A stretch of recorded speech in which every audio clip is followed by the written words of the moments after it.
Okay, if we can call the meeting to order, it is February 11th. And excuse me one second. Okay, so my list of my names is. All board members are present. Okay, all board members are present on February 11th. And I'll call this meeting to order. We have one small piece of business from yesterday, left over from yesterday. We have one additional consent order based on CE, and that's been taken care of with the board, but we need to have a motion to accept it. I'd make a motion to accept. Okay, we have a motion and a second. All those in favor say aye. Aye. Anyone opposed? Okay, that motion passes, and I believe I'll just turn it over to Ashley.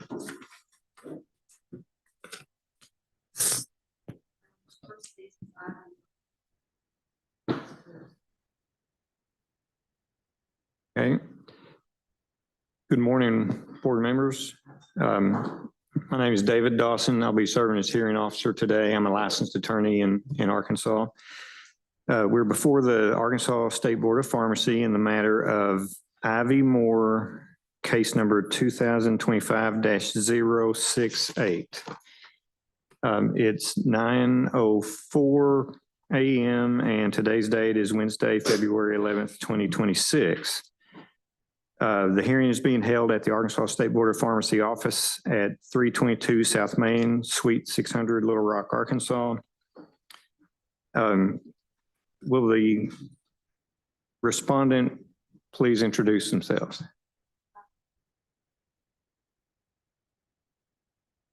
Okay. My name is Ivy Moore. All right. Are you represented by counsel? No. Do you have any witnesses who will be testifying on your behalf today? No? Okay. Will the board's attorney please introduce Yes, herself? Ashley Vales, I'm General Counsel for the Arkansas State Board of Pharmacy.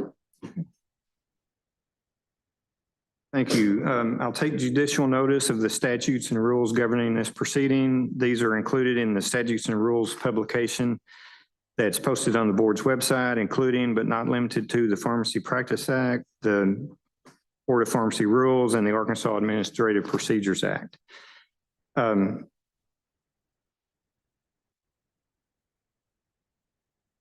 Ms. Moore, have you read the order and notice of hearing for today's hearing?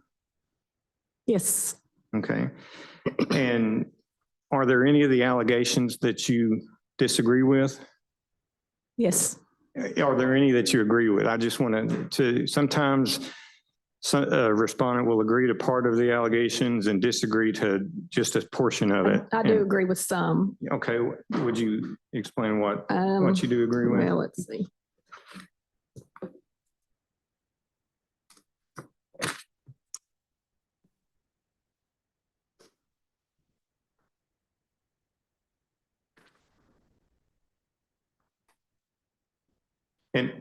And just brief quickly, if it's going to.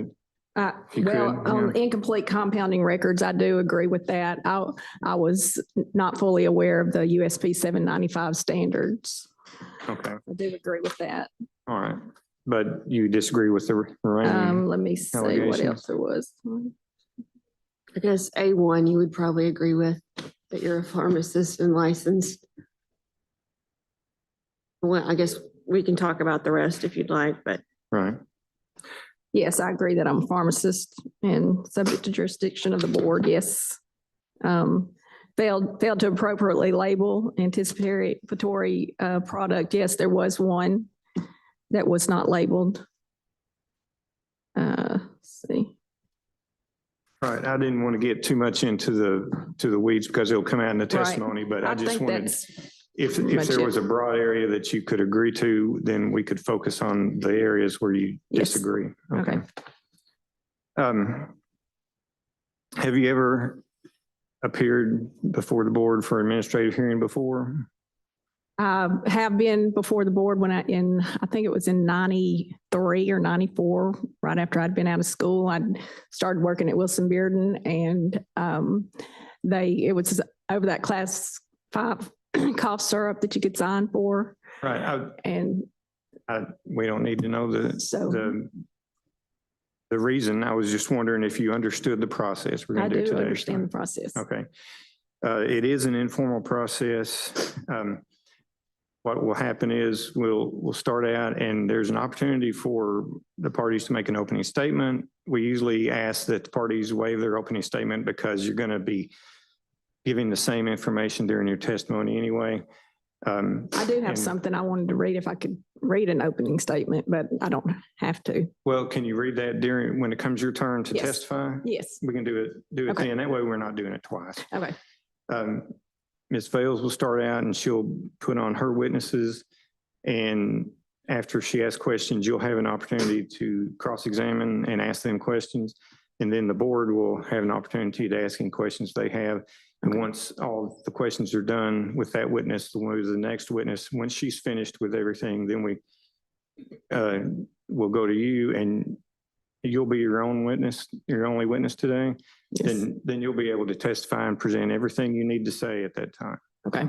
And if you have any questions or any confusion about what's going on at any point, just raise your hand and ask me. And if you have any objections about anything, then you need to let me know in the middle of the procedure. So on the exhibit list, Ms. Moore, have you gotten a copy of the board's exhibits? Yes. Do you have any objection to any of the exhibits? No. How many, Ms. Fail, how many exhibits do you have? I have 10. I'd move to introduce those into evidence. They're also contained in the board members' tablets. Okay. I'll accept those into evidence. How many witnesses do you have, Ms. Fails? I have one, Lindsay Tankersley. Okay. I better write that down.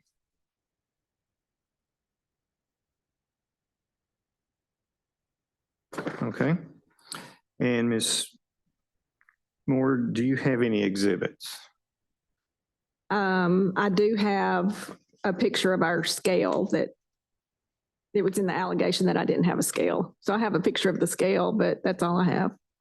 Okay. Has that been made available to Ms. Vales? No, I didn't know if I needed to show it or not. Okay. Do you have any extra copies of that? Is it, you just have the I one only brought copy? one.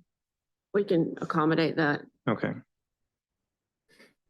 Will you show it to Ms. Vales and see if you have an objection to that exhibit?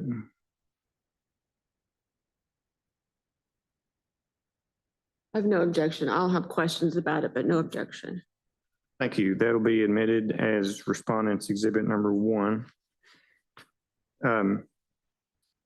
Now, I guess we're about to get started, so we need to swear in the witnesses. So if Ms. Moore, if you'll raise your right hand and the witness raise your right hand. You swear or affirm that the testimony you're about to give will be the truth, the whole truth, and nothing but the truth? Yes, sir. Yes. All right. Thank you. Now, I'll ask again about the opening statements. I'll waive opening Waive and call opening, my okay. first witness. All right, is it okay to waive the opening statement and reserve your statement fine. until you get to testify? That's fine. All right, thank you. I call Dr. Lindsay Tankersley. Dr. Tankersley, state your full name and job title for the record. Lindsay Tankersley, I'm one of the inspectors for the Arkansas State Board of Pharmacy. And you were the inspector for Wilson Bearden Pharmacy on June 16th, is that correct? Yes, that's correct. And was that just a routine inspection of the pharmacy? Yes, routine inspection. And when you inspected the pharmacy, did you make contact with Dr. Moore? I did. Okay, and tell us basically overall your review initially of the pharmacy. So upon entering, I did my normal procedure. Noticed some anticipatory compounds. So I knew that I would have to take a dive into those records a little bit. Reviewed Dr. Holland's prior inspection from 2024. And that his inspection seems to be the first noting of compounding at this pharmacy. And in his comments, he had provided some education about 795 beyond use stating, things like that. And is that reflected in Exhibit 6? It is. So that's the inspection Dr. Holland did in April of 2024 that you're referring to? It is. And on page 2 of that inspection in the remarks would be the indication that I knew they had just begun compounding and the indication that education had been provided by their prior inspector to me. So based on that information, you knew to look for some compounded records and things like that as part of your inspection? I did. Okay, and tell me what you found. So I found really only 2 products that were being compounded, Dr. Talbot's cream and promethazine gel syringes. And so as I would normally do when I identify the items that are being compounded, I'm going to look for the ingredients, the APIs that go with that. I'm going to look for compounding records, possibly master formulation records, all of those things. So I was able to gather what I could find, found numerous APIs, active and inactive ingredients. I was not able to find a scale, and I found, I asked for compounding records, was given a like a leather-bound notebook. It was more of a log that had dates when things were compounded and various amounts. Then we were able to locate at least the most recent actual compounding record for the 2 products that I found that had been made anticipatorily. So let me ask you this, Exhibit 3, is that, can you tell the board what that is? Yes. So Exhibit 3 is my initial, basically getting notes down out of my head and off of scratch paper as to the inspection. So it kind of goes in chronological order of what I went through during the inspection. So as noted in Exhibit 3 on page 10, those pictures there are the promethazine, not suppositories, but the syringes that I located. And then I, of course, checked the last inspections to see. The next page just shows the other anticipatory compounds that were found. And we've got other pictures of those bigger. For Okay, sure. we can go over those too. And then page 12 would show the log beside the 1 compounding record for the promethazine. And then page 13 would show the log and the compounding record for the Dr. Talbot's. And then after that, I just threw in all the pictures of the APIs that I located that I think we're going to discuss further in the inspection. Page 17 is a view inside the drawer where some of the compounding items were found, which I believe we'll talk about in further detail as well. 19 is just a picture of the compounding area. And then I think at that point, the rest of the narrative there just explains my analysis of the compounding records. So in your review, you found a notebook and also the compounding record. Is that correct?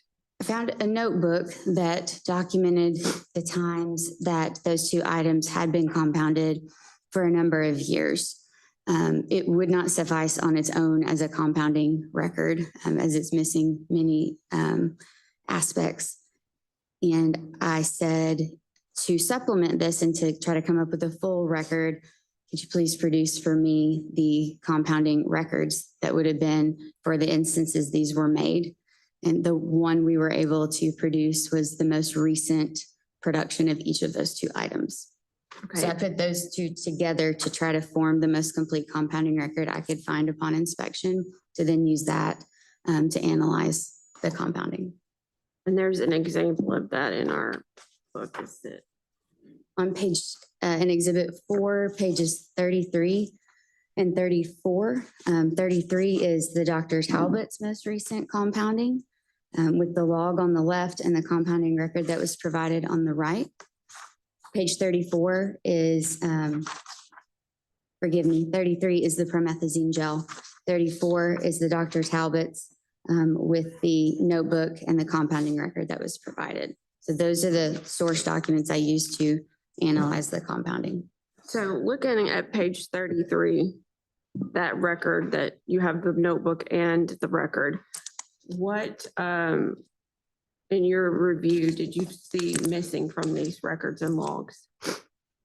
So generally on a compounding record, you would expect to see the lot and expiration date, as well as the quantity used of each API.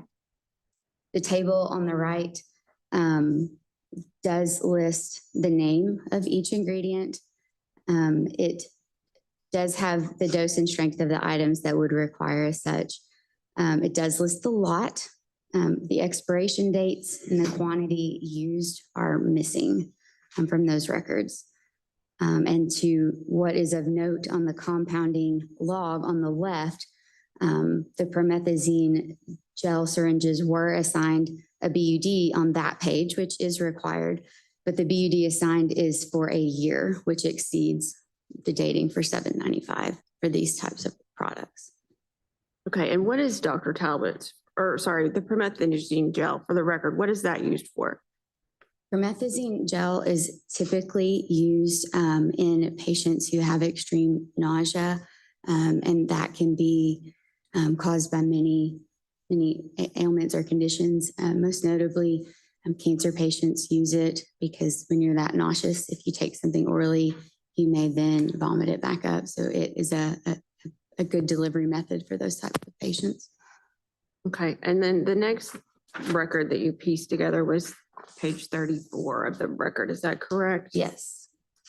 Is the board members finding my page numbers? Is that helpful? Okay, so 34, tell me what that shows. So this would be a mirror of the promethazine picture that we just went over, but for the Dr. Talbot's that was compounded. Of note here as well, the BUD assigned in the compounding log is a year, which would also exceed the length under 795 for that product. On the one compounding record that was provided, the names of each ingredient are listed. The strengths of the ones where it's relevant are listed. The lots are listed, and 3 of the expiration dates out of 5 are listed, but 2 are seemingly absent. So based And on, the amounts used of each are not listed as well. There are on a few, but not all of them. so based on what you observed in these records and logs, what did you do next?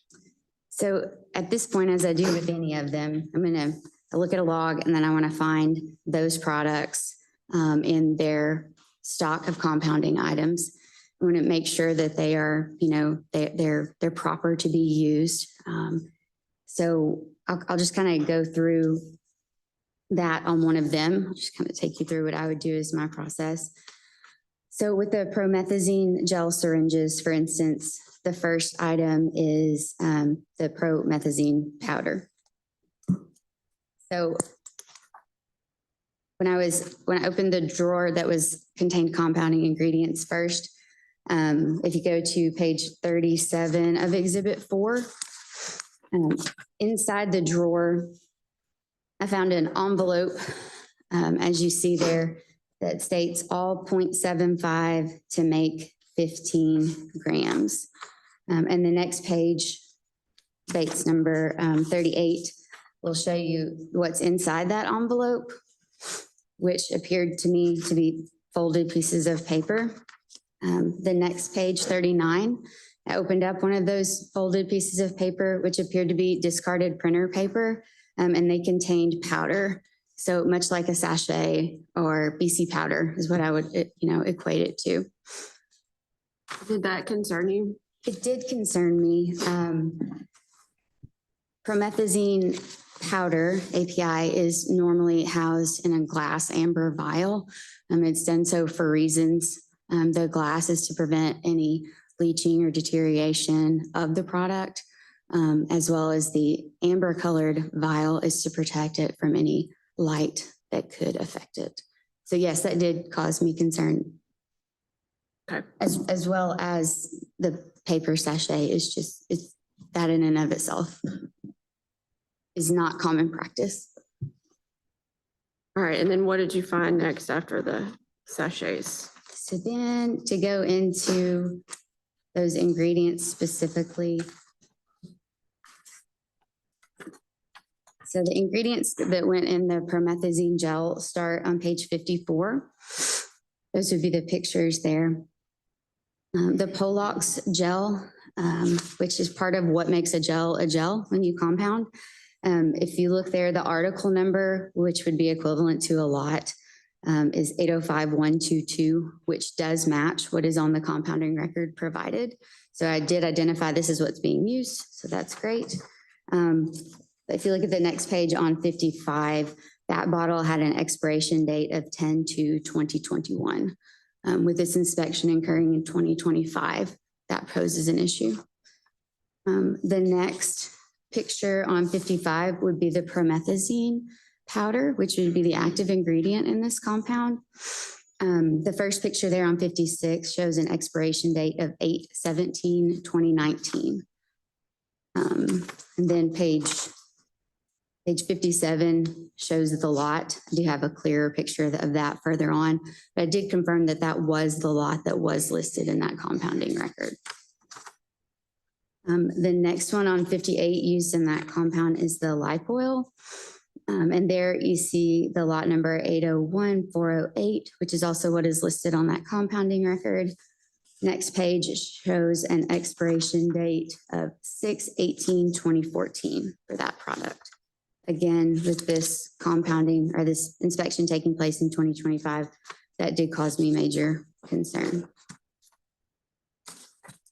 That would be the review of the ingredients in the promethazine gel. So based on that, you concluded that she was compounding with expired APIs. Is that a fair statement? Yes, and I did have one more in the back, Ashley, if I could note Yeah, go that.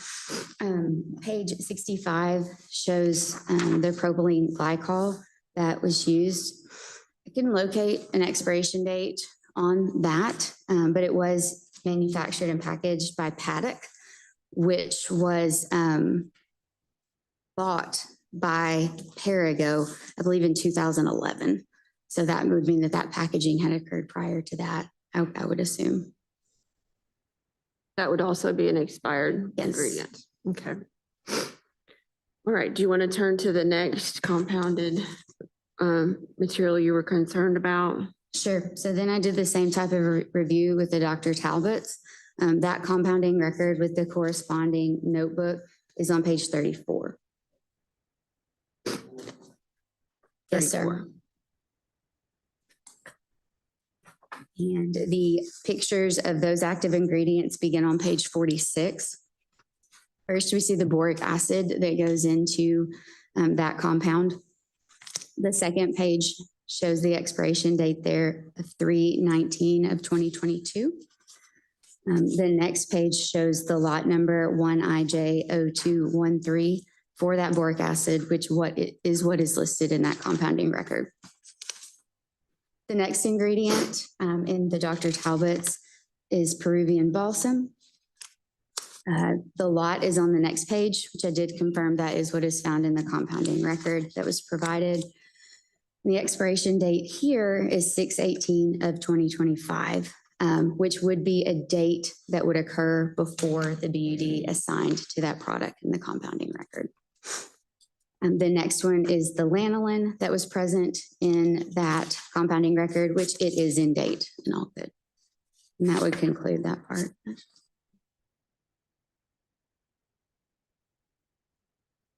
All right, so based on that, you concluded the APIs used to make that product were also expired? Yes. Yes, okay. Let's go to the issue of labeling. You had some concerns with the product labels, is that correct? I did. Can you show the board what you reviewed as far as the labeling? Sure. So page 66 is just some label facing pictures of the anticipatory Dr. Talbot's. I see no mention of active ingredients here. They are all assigned a prescription number. It is the same prescription number. It is to the same generic, quote, patient, unquote, and prescribed by, quote, Dr. Feelgood, unquote. And they do have, I believe what is on the top as pricing for those items. So those are missing a few things that should be present. So what should be on these products labeled? So with anticipatory compounds, we would want to see at least active ingredients. We would want to see date it was compound. If there were lots or batches, we would want to see that. And also we would want to see a proper BUD date that assigned. So if I think there's a close up on page 69, which these expire 1/25 of 2026, which would far exceed the date that should be given, even if we went by the dispense date being the date it was compounded, which most likely is prior to that. And then to speak to the promethazine syringes.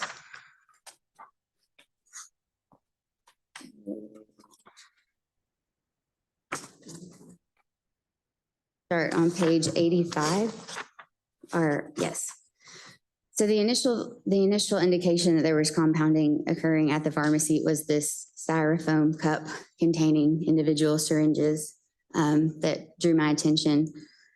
Generally, when you have units of anticipatory compounds, each of them need to be labeled individually in order so that they don't get mixed up. There's not confusion, safe for the patient with the components that need to be there. They're all just in a cup on a shelf. Each individual one didn't have anything on it. There was one baggie inside, which is on the next page. And the only labeling on that baggie of syringes is free syringe promethazine gel. And what did you determine about that, the contents of that baggie? So as always, I try not to determine or assume. And I said, Dr. Moore, can you tell me what these free syringes are about?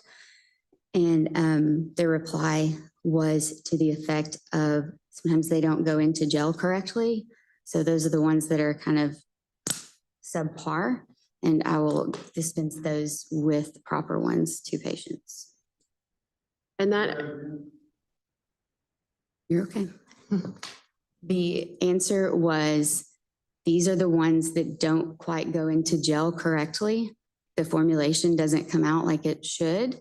So I give those free to the patients who are prescribed it. and so did that explanation sort of make sense based on the products that she was using? Considering the inactive ingredients that lead to the gelling had expired as long ago as they had, yes. And then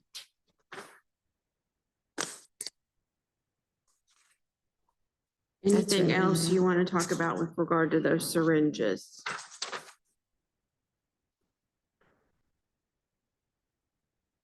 No, So if I understand your testimony, each of those syringes should have had a label on them.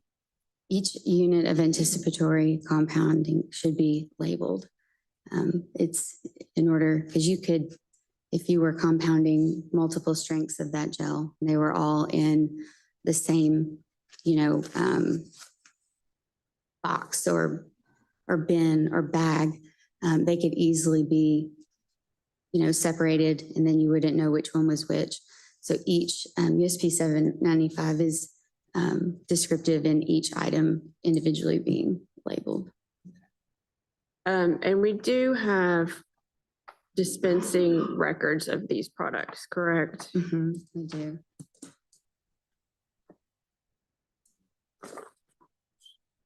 That, Inside, 30, I can't read, 35 and 36. I think so. So I asked Dr. Moore, wanted to see kind of the scope of what we were dealing with to provide me with compounding, dispensed compounding records of these two products. And I believe we went the record she produces all the way back to 2012. So forthcoming with that while I was on inspection.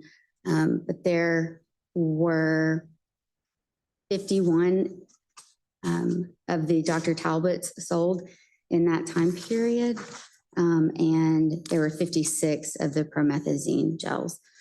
And the majority, if not all of them, would occur within a time period of one of those expired ingredients already being expired. And were those appeared to be cash transactions? Most of them were cash transactions, yes, or run on the Wilson Bearden loyalty program, which I believe would just be a discount type to cash program. So yes, So some of those products had written on them what we now know based on the dispensing records were the prices. Is that? it appeared to be the prices on the tops of the Dr. Talbot's lids. Yes. And anything else you want to talk about with regard to the products themselves? The compounding products?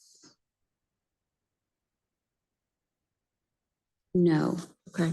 but I would add about additionally records. Yes. Did you talk to Dr. Moore about any training or education she had had? Yes, as I do with any compounding pharmacist, I ask, what have you done to maintain your education in this field of non-sterile compounding? Do you have any CEs or anything like that that you can show me? The answer was no. As I also ask everyone, do you have a copy of or access to USP 795? Currently, our rules do reference it specifically on certain items, BUD being one, as well as appropriateness of ingredients. And she responded that she did not know what that was.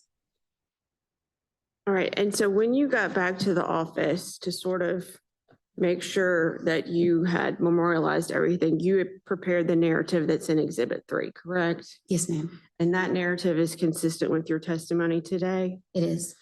You also prepared Exhibit 9 and 10. Can you look at Exhibit 9 and explain to the board what that is? And it's on page 101. So within the compounding log in the bound book that was provided, there were lots of names listed as people who had either compounded or verified their compounds. So I needed to get that down in a usable format to analyze it. So each of the logs in that bound book compiled in this chart, just trying to make sure that each one had been signed off by a pharmacist, as well as I could note here whether known expired ingredients had been used in those compounds.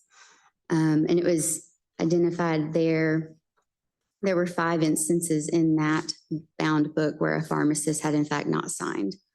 And the only 2 compounding records with the actual table with the ingredients that I were provided were just the 2 recent for those 2 products. So there was nothing else to combine and try to piecemeal a record together.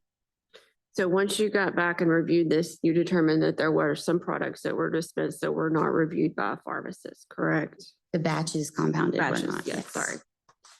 And then turn to Exhibit 10 and tell the board what that is.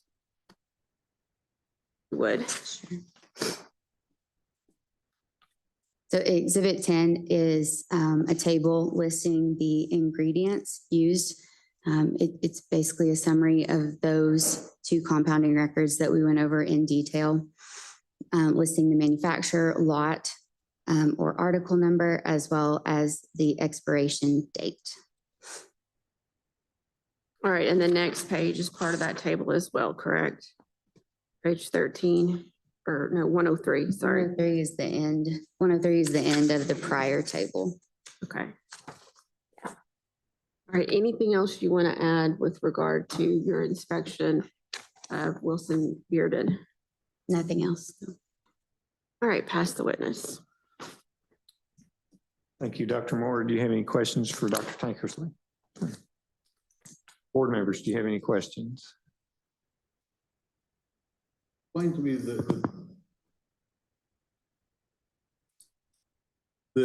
what looked to be like a BC powder sort of packaging. Was that ground up promethazine tablets that were then being sort of apportioned off for then making individual syringes? Is that what that was?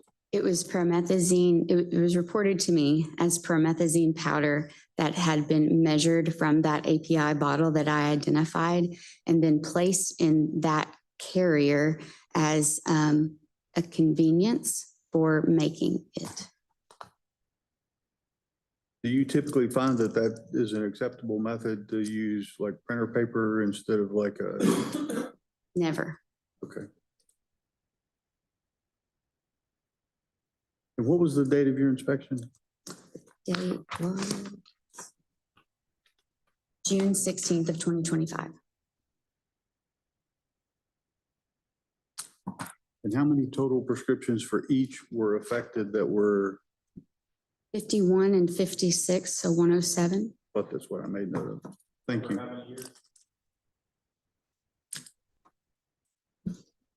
So since January of 2022, there had been 107 dispensed. That's in A3 of the order as well. As best you can ascertain, those were all made using expired, one or more expired ingredients. Is that correct? Yes, sir. And assigned a BUD further out than should have been. Okay. And may I ask who Dr. Feelgood, I'd like to direct this to Dr. Moore. Can you explain to me who Dr. Feelgood is? I'm gonna object at that time. We need- That's, okay. Yeah, just Okay. procedurally, we'll get to her in a second. Okay, well, you'll have an opportunity to ask her questions after she testifies. Yes. Did I understand correctly that they started compounding in 2024 or you only have records starting in, what was the 2024? So 2024, when Dr. Holland inspected, is the first time it is noted on an inspection that they had compounded. The prior two inspections conducted, I believe, by Dr. Fain and possibly by Dr. Holland as well, noted that they were not a compounding pharmacy. But where did these come from? Like if all these products, where do you get products that are pre-expired? I can't answer that question. Were there any issues on the inspection outside of compounding? No.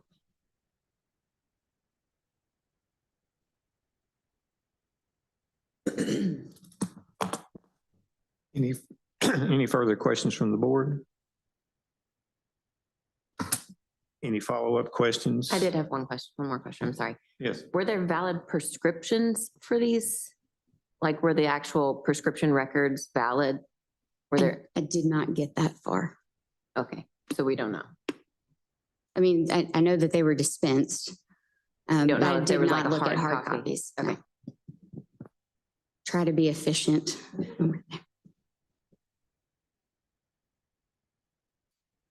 Are there any follow-up questions from, I have none. I'll pass sorry. do you have any follow-up questions? No question, but I was going to respond to Well, Dr. you- Davenport. You can do that later. Oh, Do you okay. have any questions of Dr. No. Tankersley? Okay. All right. So do you have any other witnesses? No, we rest. Thank you. Now, Dr. Moore, we'll move to you. And first of all, you have someone sitting next to you. Would you identify yourself? Okay, but you're not going to testify today. Okay. Please go ahead. You can now testify on your own behalf and present the information that you had prepared for opening statement. Members of the board, I just want to thank you today. Wanted to let you know that our pharmacy is not and has never represented itself as a compounding pharmacy. We have never advertised compounding services. The compounding that occurred was extremely limited. As you can see, there was only 2 non-sterile topical preparations that we provided. We did this to meet specific patient needs in our rural community. There is not a compounding pharmacy anywhere in our county. The nearest one is over an hour away. These preparations were a zinc oxide-based diaper rash compound commonly known as Dr. Talbot's formulation and a topical promethazine gel used on a very limited basis, primarily for pediatric patients when travel was not practical. Based on the prescription data reviewed by the inspector, the diaper rash compound was dispensed 7 times in the past 2 years and 51 over the past 13 years. This represents approximately 0.002% of our total prescriptions. The promethazine gel accounted for 28 prescriptions over 2 years, which is a 0.01%, 1/100th of 1% of our total prescription volume. Compounding was clearly not a routine part of our service. At the time of inspection, we immediately ceased all compounding activities. No compounding of any kind has occurred since June 16th, 2025. The practice has been permanently discontinued. I acknowledge that I was not in compliance with USP 795. The issues arose from legacy practices and inadequate systems. There was no intent to disregard any regulations or compromise any patient safety. I have practiced pharmacy for almost 35 years, and patient safety has always been my priority. I respectfully ask the board to consider the extremely limited nature of the compounding, the immediate and permanent ceasing of all compounding activities, and my longstanding commitment to ethical pharmacy practice. Thank you. That concludes your testimony? Yes. All right. Well, I have I have questions. any questions I Yeah. have. I have some Right. questions. Ms. Fails. So to Board Member Davenport's question, the products that you received, where did you get those? I ordered them through, I think Spectrum was the name. And you agree that they were expired at the time? I realize that now. Very old. Did you Yes. review that before you started using them? Or how did you get expired products shipped to you like that? I didn't have expired products weren't shipped to me expired. Assuming they went expired through the years. Okay, They just weren't in our process of checking out of dates. okay. And so why on the records, did you not write the expiration dates? I didn't omit expiration dates intentionally. Okay, well, there's a space on your record to put that Yes, and it's empty. So what's your explanation for that? didn't pay attention. Didn't pay attention. Okay. And how many years have you been, even if it's just these 2 products, how many years have you been making these products? The Dr. Talbot's, we learned of Dr. Talbot's when I was in pharmacy school. It was a excellent compound, and I brought that with me to Wilson Bearden when I came. My daughter, she's now 33, and she had a really bad diaper rash, and I was thinking, what was that we made in pharmacy school? So I went and looked up the formula, ordered all the stuff, put it on her, and it cleared it up overnight. And so I just wanted to share that with the community. That's the Been making only- that for decades? Yes, we've been Yes. making that since 93 at least. Okay. And then what about the promethazine gel? You said you made, why did you compound that? You said something about travel? Yeah, well, the only reason we compounded that, one of the doctors in town wanted us to. They called us and asked if we could and said, no one else in town compounds that. We need that for our pediatric patients. And we told them we would do that for them. And so that's the only reason we made that, just to make it easier on our patients. Okay. So they wouldn't have to travel an hour or They don't have so. to travel somewhere else to get it. Right. Okay, understood. And when I'm looking at these syringes, did you understand Dr. Tankersley testimony about the labels on the syringes? Why were there no labels on those? On those syringes, all of the ones that were in that cup, I thought that was the only labeling that we needed to do. So Label on the every- cup? Yes, the label was on the cup.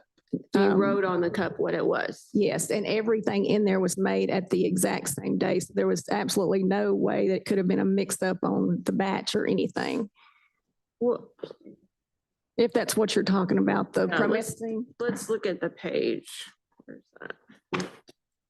85. Right. I think 85. Look at page 85 in your.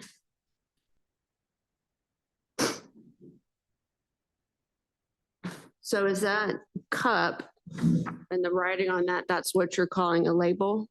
Yes, And there's 3 different quantities on that. Is that what I'm seeing? yes, every one of them have 1 meal in there.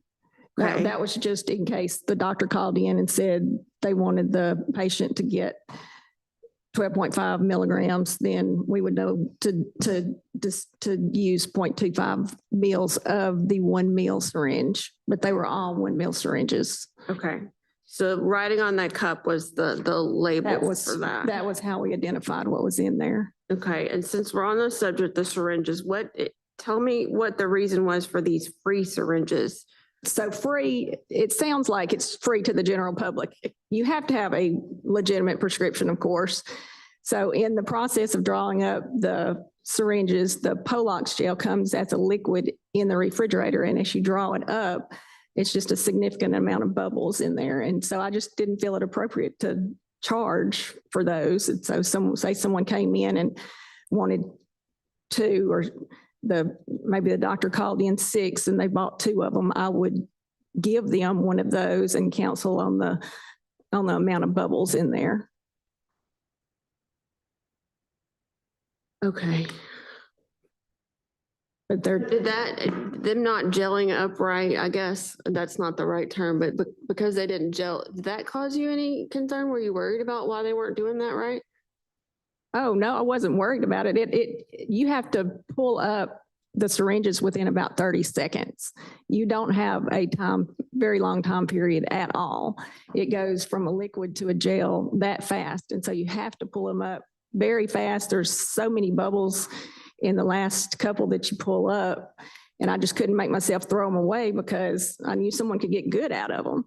And so we always put them separate. And, you know, that was just an external label for the pharmacist to see. Okay, well, let me That turn was- your attention to page 55. You'll turn to that page.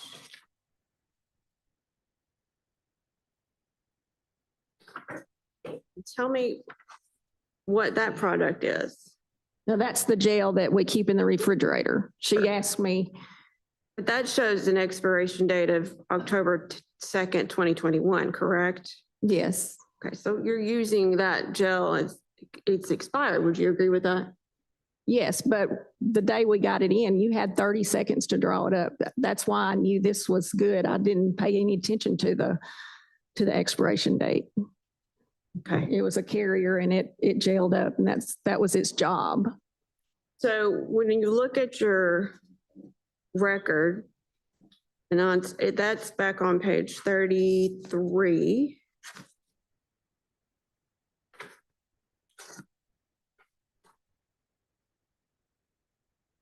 And 34, turn to 34. That's the Dr. Talbot's one. We'll look at that one really quick. You see that column that has expiration date on that page? Yes, You did put some expiration dates on some of those products, yes. but you didn't do it on all of them. I don't know why. I did not omit anything intentionally. I guess castor oil wasn't out of date. I don't know why I didn't put that on there. Some of the ones, would you agree with me that some of the ones you did omit were actually out of date, were expired? I see that now, You yes. see that? Okay.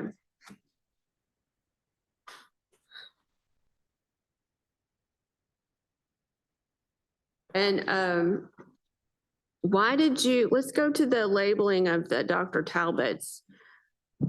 And that's roughly, well, let's just turn to page 73. Why did you label it that way? Let me see. 73.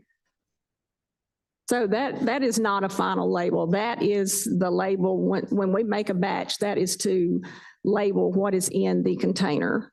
Were you aware that you had to put in the contents and the expiration date on this label when you were doing anticipatory compounds? No, I wasn't fully aware of the standards of So 795. who is Dr. Feelgood? Why is that on there? Well, I couldn't put a real doctor on there. This is only to label for us. This was in our workflow. So we just put patient and Dr. Feelgood just because. And then once we got a prescription, we would put the correct doctor's name and the correct patient's name over this prescription. Okay, so since you went to pharmacy school, and I think you said that's where you learned about this Dr. Talbot, had you had any education about any compounding since then? No, not really. Learned it all in pharmacy school. Okay, and then would it be safe to say that, you know, sometimes the rules on the pharmacy seem to change over the years? Well, we were such a limited, we hardly compounded anything. We stuck to these two products and then an occasional mouthwash, but Did you remember the inspection from Dr. Holland who yes. came in? Did he talk to you about compounding at that time? He did talk to me about compounding, but it wasn't cited in a way that I thought I was in non-compliance. I did not know that I was not being compliant. Well, I mean, did he tell you, hey, heads up, this is some stuff you need to look for and things like that? There's We forms you did need to talk to, fill out, we things did like talk that. about some stuff. Yeah, okay.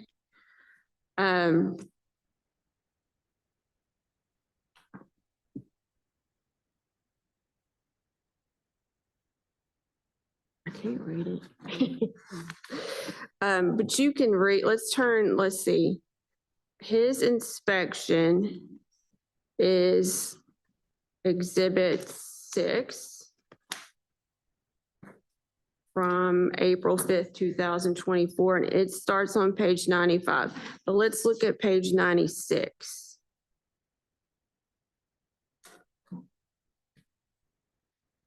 And you see in the remarks section, very faint, but can you read that, what that says from Dr. Holland? Small type. You may not be able to, but it's on page 96 under tab 6.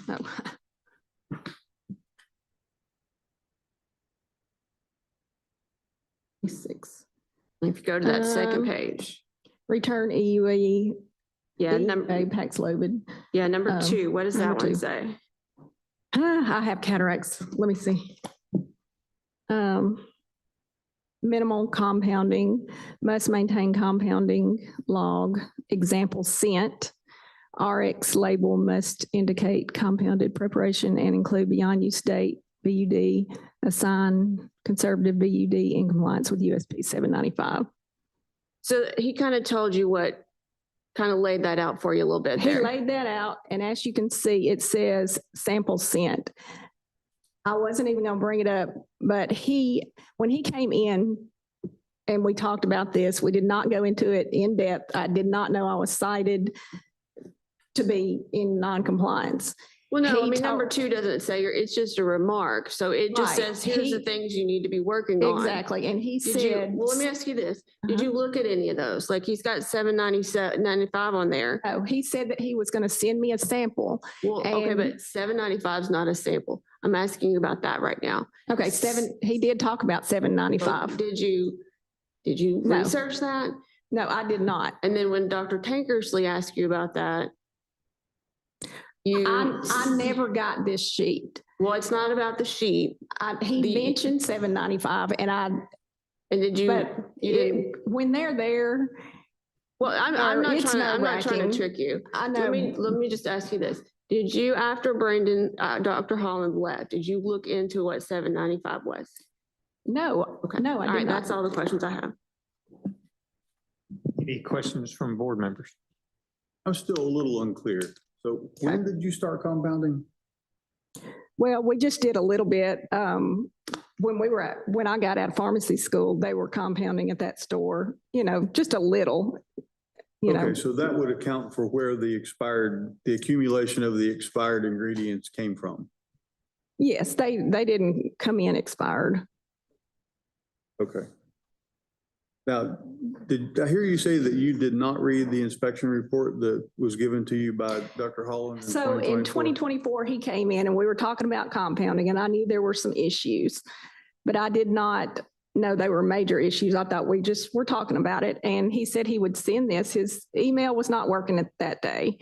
He would send it to me and I never got it. So I called him and he told me, I'm sorry, Dr. Payne, just quit. I think he was having to do the whole entire state. And I mean, I understood. I didn't press him, but I left two voicemails, and I also text him on his phone. And I have where I did that too. I don't know.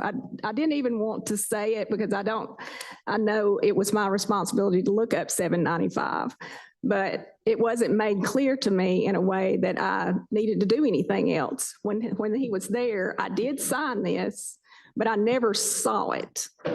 I never got this. Saying you never got the inspection report. No, the only thing I got was the certificate that said I passed. And I have where I texted him if y'all want to see that. All right, and you say that you haven't done any compounding since Dr. No, we Tankersley's ceased inspection? all Let me finish compounding my on that question. day. You don't know what I'm asking until I get it out. I'm sorry. So you're saying that you have not compounded any product since June of last year, Yes, the date of Dr. Tankersley's inspection? Correct. That's subject to this hearing. correct. You have not done any. No, I have not. And we're not planning to resume either.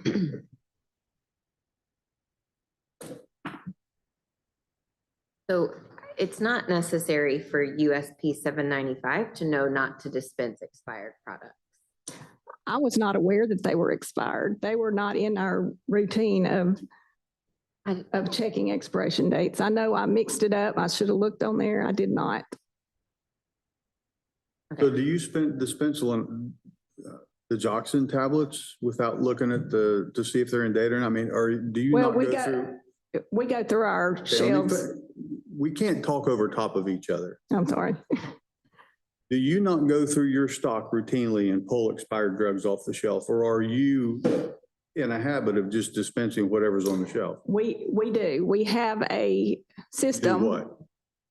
We do go through our expired drugs. We go through the whole entire store. So on our system is every quarter, the techs go through the whole entire store. And I can tell you, I know how it happened because everything is just, we do so little compounding. Everything is in two little drawers. You know, you saw the picture, two little drawers. And I can tell you, I'm 100% transparent. When Dr. Tankersley came in, she was just about finished with her inspection. And she said, what about compounding? Do you compound? I said, very, very little. I said, what we compound are in those two drawers over there. So, you know, if I thought I was wanting to hide something, I would not have said, go look in those two drawers. So she went and looked in the drawers, and then that's when she found these findings. But I can also tell you, she's told me that she did not find not one single item on the shelves that was out of date. And I guess in our routine, we just overlooked it time and time again. So you say you go through the whole store. Yes. Now, the compounding area is in the store, is it not? The compounding area is in the store. The ingredients are tucked away in those two drawers at the bottom. We don't, as you can see, we don't use them very often. Okay, so related to the free syringes, you'll admit that those in your mind were subpar product. They were not a full dose because they had several But bubbles. you don't think they were subpar? I think they would help better than nothing. Okay. Let me ask you this way. Okay.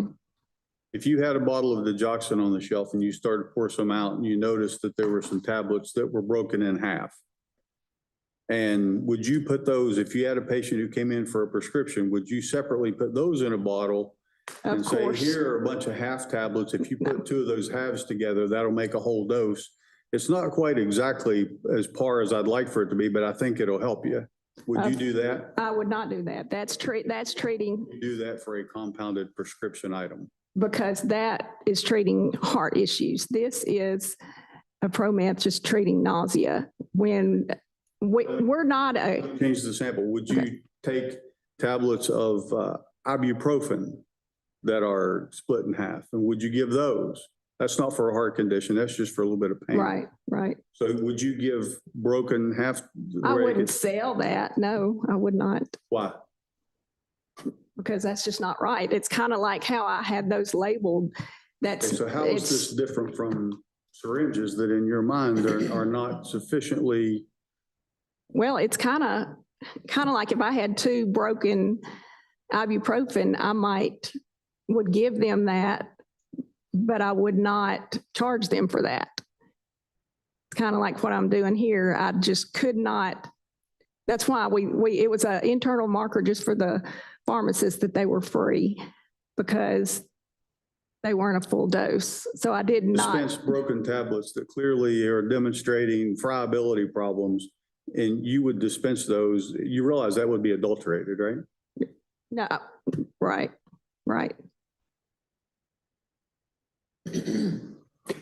Knowing what you know today, would you please tell the board what you acknowledge you did wrong with regard to the issues raised in this investigation? Well, at the time, I didn't fully understand the standards of I'm 795. asking you and today, knowing what you know today, what did you do wrong? What I did not use correct beyond use dating. I did not get my continuing education on it. I should have done that. Used expired ingredients, of course, should not have done that. And I didn't have a library in the pharmacy. Should have had a library in the pharmacy. Anything else?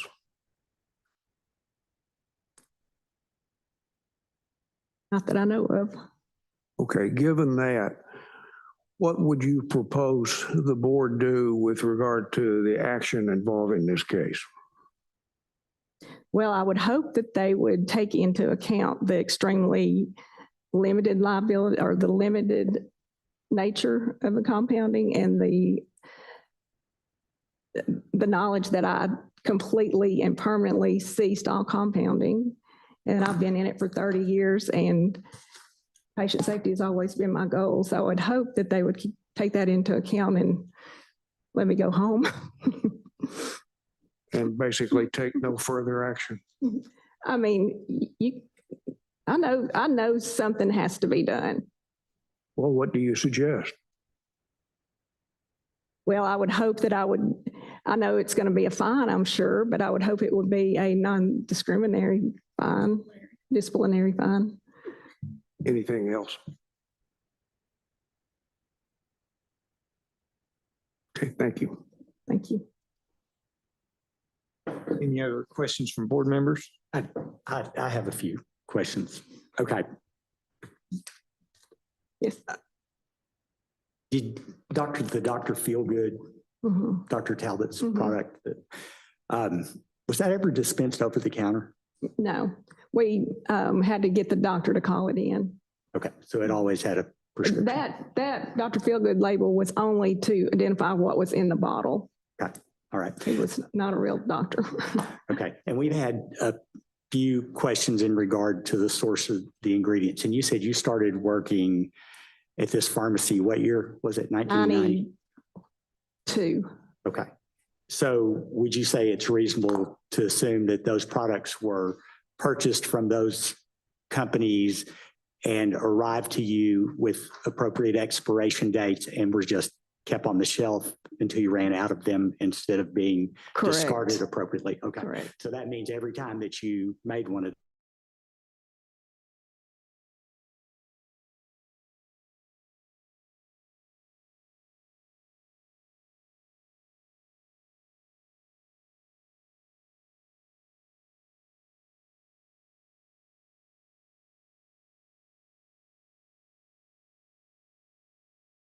that you didn't pay any attention to the expiration dates. But I noticed that on your compound log on page 34, that you listed the expiration dates for the products that were in date, but didn't list the expiration date on the product that wasn't in date. That doesn't sound to me like you didn't look at the Yeah. expiration date. Yeah. I mean, can you see why I would think that? Right. I do Okay. understand. Um,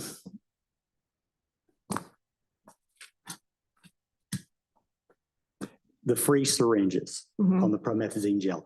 You mentioned that you would counsel the patient on the amount of the bubbles.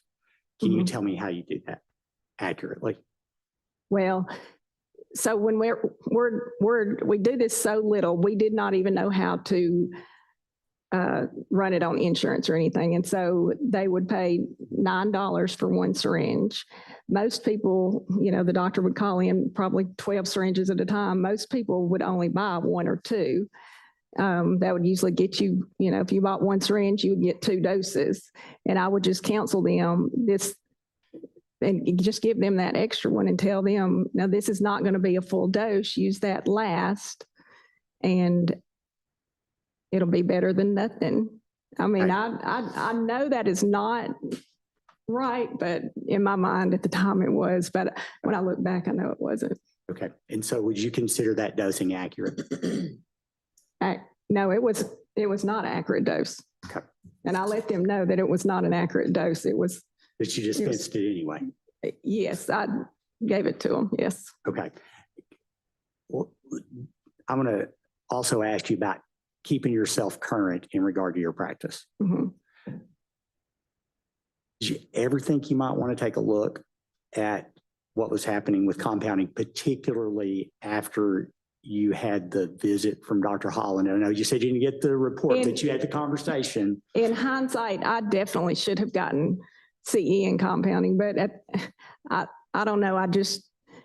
I thought it was more important to get the continuing education on something that we did on a daily basis instead of something that we did maybe once a month. But in hindsight, I would have, and I should have. So if what Dr. Holland did for you was a favor. Right. To I understand. tell you that, hey, things Right. are really not correct. here. Right. And anytime they come through, that's really a courtesy to you, to give you a chance to make it right. Mhm. And you would agree that you made no attempt to make it correct. Correct. All right.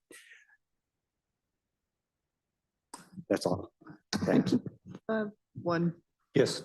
So what made you decide to just completely quit? I don't know if you own the pharmacy or you were working there, but I what do. made you quit counseling versus try to correct, not counseling, compounding in lieu Well, of I thought fixing about everything? just correcting everything. And I thought we do so little anyway, and we send everything else out. We might as well just completely 100% eliminate the risk and send everything out. I have a follow-up if I could.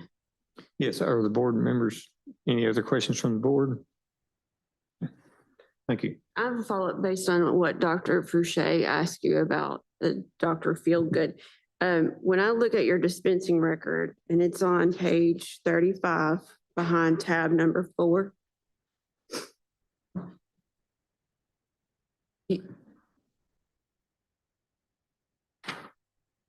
Tab number 4.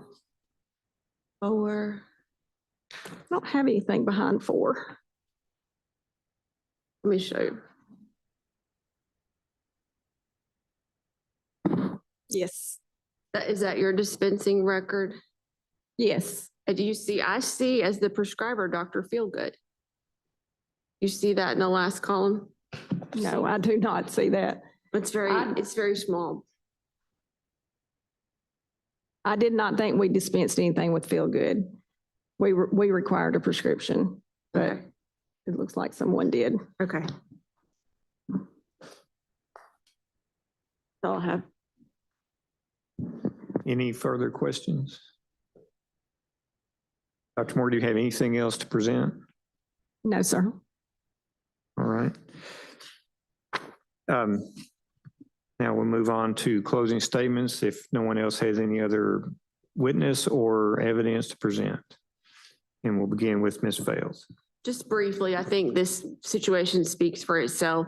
But I would point out that we're talking about 107 products that went out over the years that Dr. Tankersley observed. And that it might be a small amount of her business, but that's a lot of product to go out with expired ingredients. And I would submit to you that puts those patients at risk, or, if they're getting products that will be of no use to them when they actually need the product to work for them. So I just ask the board to be mindful of that. And also mindful of, the lack of education that she, even after Dr. Holland told her, hey, the 795's out here, you need to look at it. Nothing was done, and said products were still dispensed with expired APIs and the records were the omissions on the products, expiration dates for those products they were there for the products that were in date. They were omitted for the products that were out of date. It looks suspect to me. So those are the two or three things I wanted you to be mindful of before you made a decision in this case. Does respondent have a closing statement? Yes. So I acknowledge the deficiencies identified. I take responsibility for everything. I want to emphasize all the compounding ceased immediately and permanently on June 16th, 2025. The activity involved was extremely limited, non-routine. It represented a fraction of the overall practice. And take into account, please, that I have practiced for over 30 years with patient safety as my guiding principle. I respectfully ask the board to consider the limited scope and the absence of intent and the corrective action taken.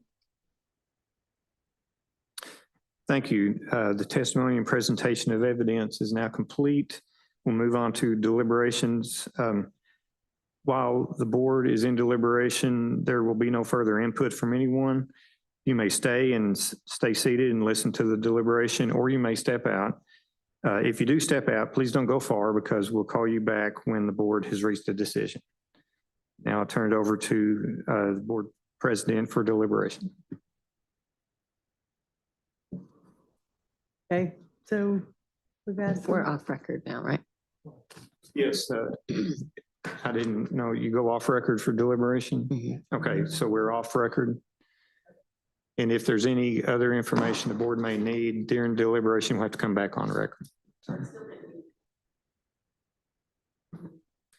Here, okay. Do we want to just kind of talk about what, I mean, I know we're all concerned, but what do you feel like you'd like to? I'll address the two things that I generally like to see addressed. One, plan of correction. But in this case, there is no plan of correction. She's indicated that she has ceased and has no intention, at least at this point.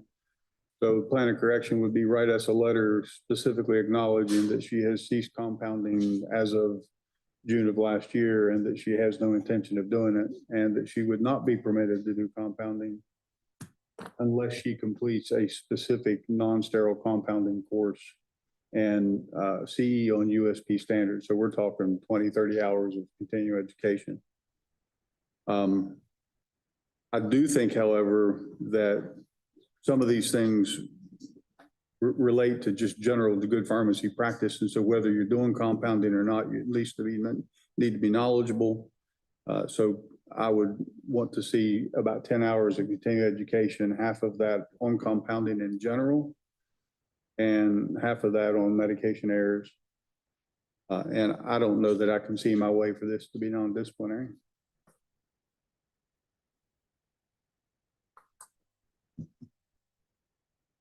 I think for me, the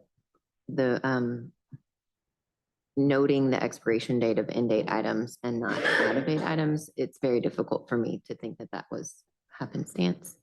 And so that is where I can see disciplinary being, not to mention just the length of time. It's just very difficult for me to grasp that someone could look at a product that often, no matter how far spread it out it is, and not ever notice and then only document. Like that just doesn't seem plausible.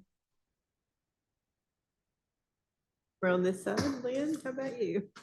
So, I mean, I'm in complete agreement with, I do want to discuss what disciplinary would look like, but I think there needs to be a sizable fine for this. The dispensing of adulterated products, the failure to deal with the expiration dates. And every time you hold that, I just don't see how you pick up a bottle without impulsively looking at the expiration date. And if it's out at that second, dealing with it in some, quarantining it or something. With your discussion about her letter that she would not be compounding in the future, would that come as an MOU between her and the board? Or I mean, I just have concern that at some point in the future, she might change her mind or policies and procedures, which I'm assuming don't exist. I'm sorry, I didn't mean to direct that direction, but I think there's an absence of any policies and procedures on compounding. That anyone would begin to compound here again without making the steps that Dr. Richmond mentioned, that it be presented to the board for us to approve that it was adequate, because, you know, you could go through and do a couple quick CEs and still not cover the breadth of how compounding needs to be handled. And I just don't see any component of this that handled in the way that current 2026 compounding procedures should have been done. You don't know if another pharmacist works there. This is the way I'm reading it. This isn't against the pharmacy. It's against It's the this pharmacist. They should certainly read 795 and come up with policies and procedures. I would have issues with the compounding taking place at the pharmacy. I agree. With the current equipment standards, the products that are used for compounding, any of that, I'd have an issue with anybody compounding there without bringing it back to the board and making Okay. massive That's what I was trying to a get complete clarity. overhaul. I'd like for that to be addressed for the whole pharmacy, not, I don't want to see this pharmacy compounding without making it so that it's happening in an appropriate fashion. Well, regarding the MOU that you questioned and whether or not we can bring action against the pharmacy, we may need to go back on the record and ask that question, because this case, as Debbie has pointed out, is against the pharmacist. So I don't know if we can take action against the So- pharmacy. So Right. we're, I guess, I'm sorry, go ahead. Right, I'm unfamiliar with with your discipline process, and so I will go back on the record so we can ask Ms. Bales about that. So, Back on the record. We could reach out to the pharmacy and ask for an agreement. Or if we couldn't reach an agreement, we can go back and file an order notice of hearing on the pharmacy, if that's what the board wanted us to do. Is she the owner and PIC? Yes. Yes, she is. Are there any other pharmacists currently working there? Yes, that's in the table. Okay, thank you. Very back. There's a list of all the pharmacist and the X, and their names are also listed in some of those compounding records.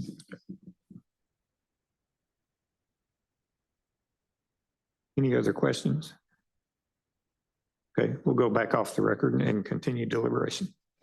Well, that was a bit of a revelation just a moment ago that she's the PIC.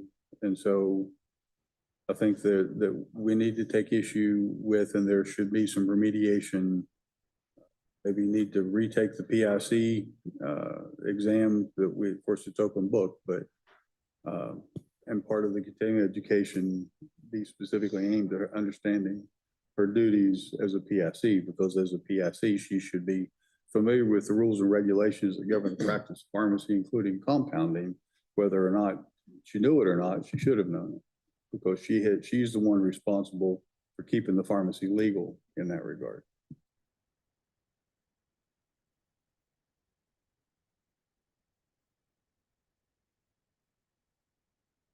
Okay.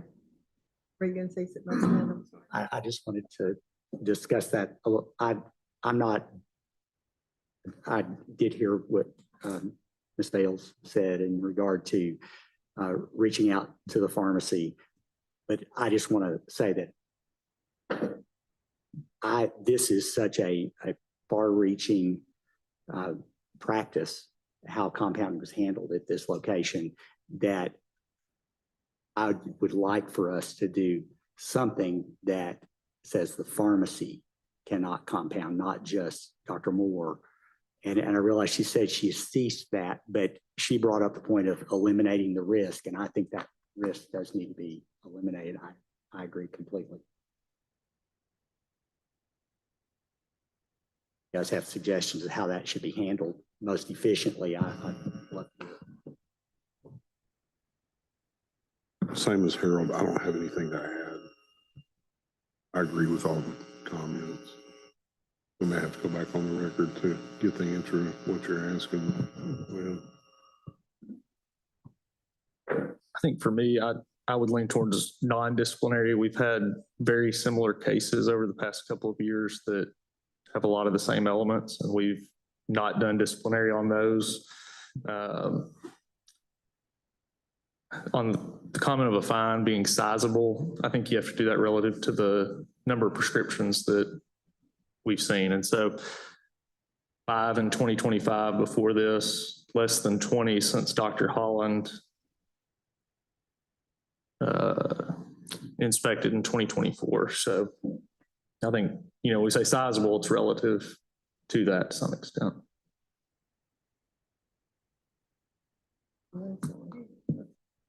There were mistakes made here.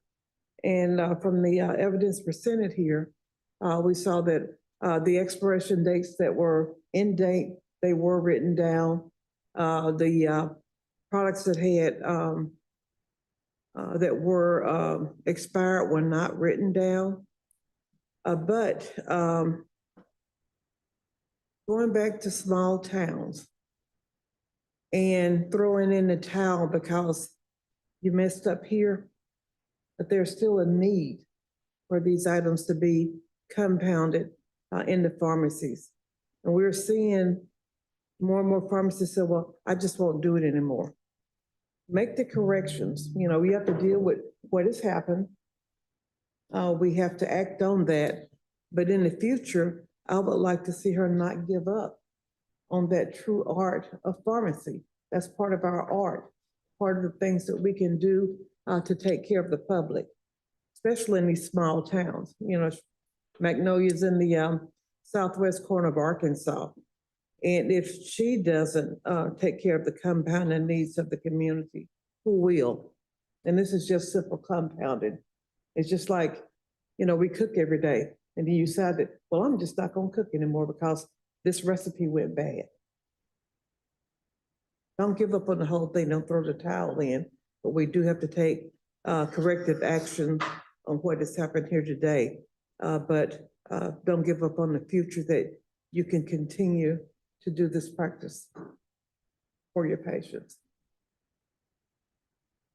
I hear your passion, but I would need expired meat.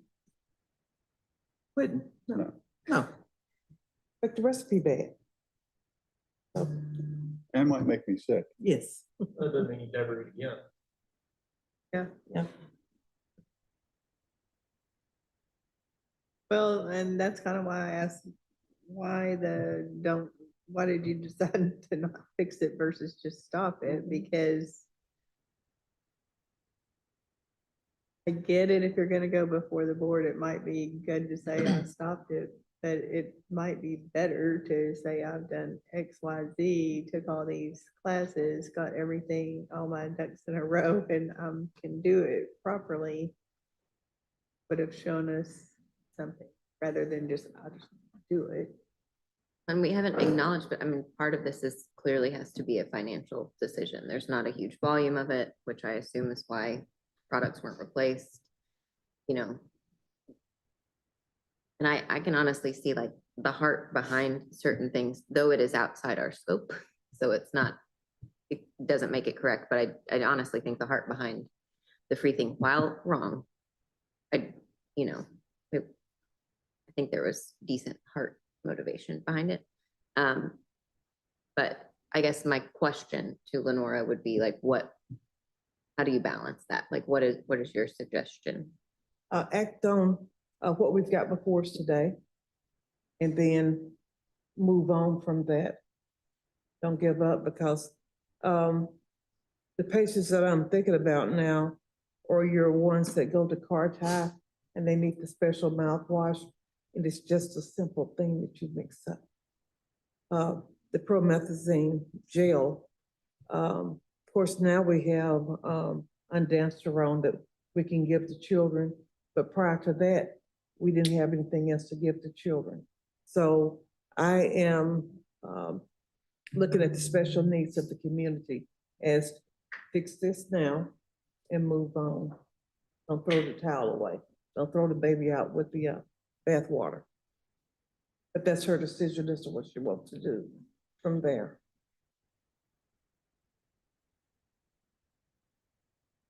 You and Lynn would. I mean, I'd be happy to, so if you're thinking leave open the ability to compound it sometime in the future, what does the remedy look like? And I know that Dr. Richmond mentioned compounding course of 20 hours or greater, I believe was the term that she used.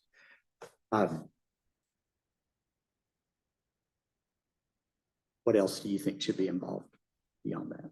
Yeah, basically a simple answer. We need to make a decision on the things that happened here in the past, but leave the future open for her.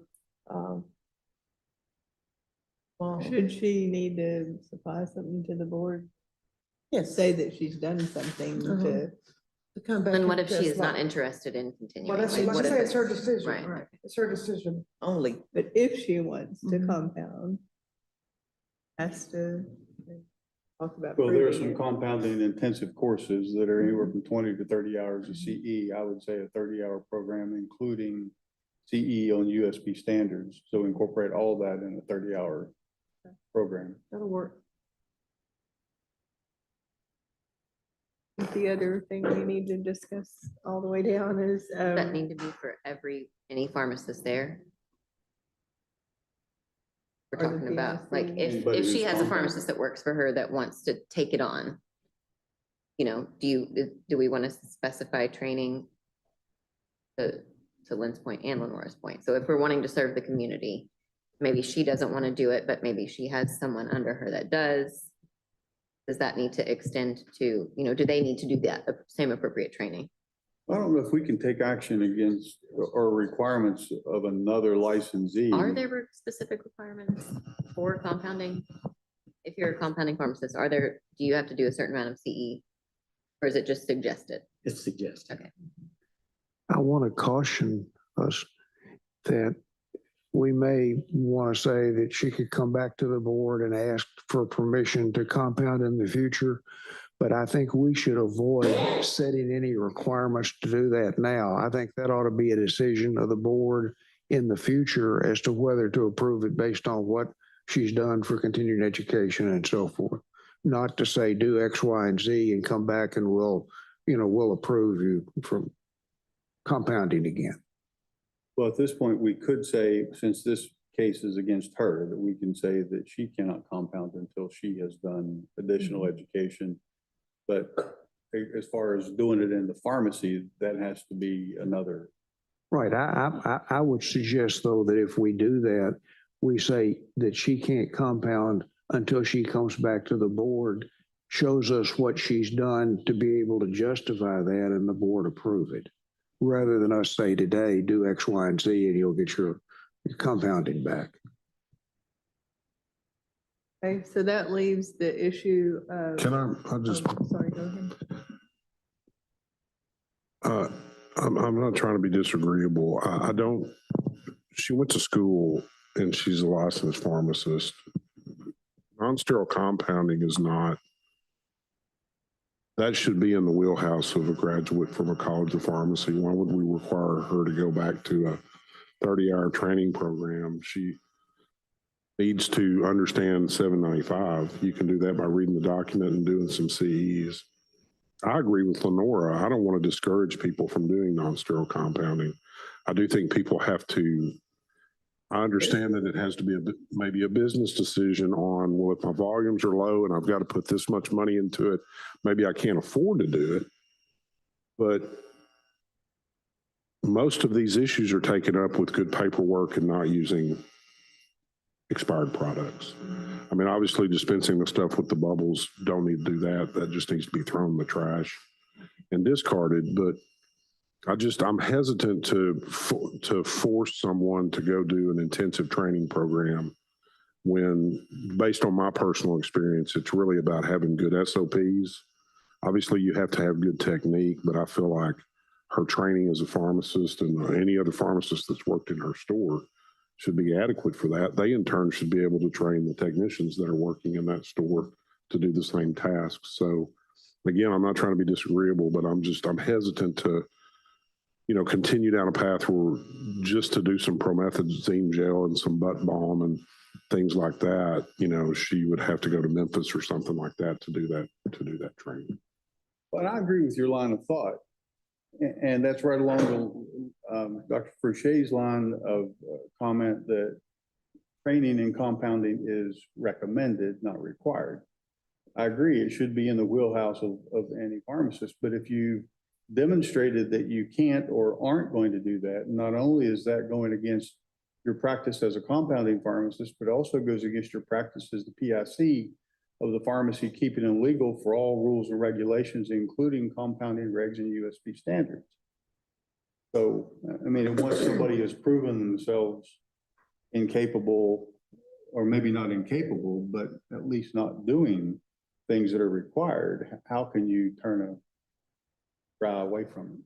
Well, I don't want us to turn our eye away from it, but again, just going to my past experience, I mean, being involved in inspections where, maybe you're not doing the correct dating on a water-based formula, or you're not, those things, I mean, you have to make a decision to correct it because the board's going to come back. And then if you have a repeat finding, there's going to be consequences to that. I'm not making excuses for her and what her practice has been.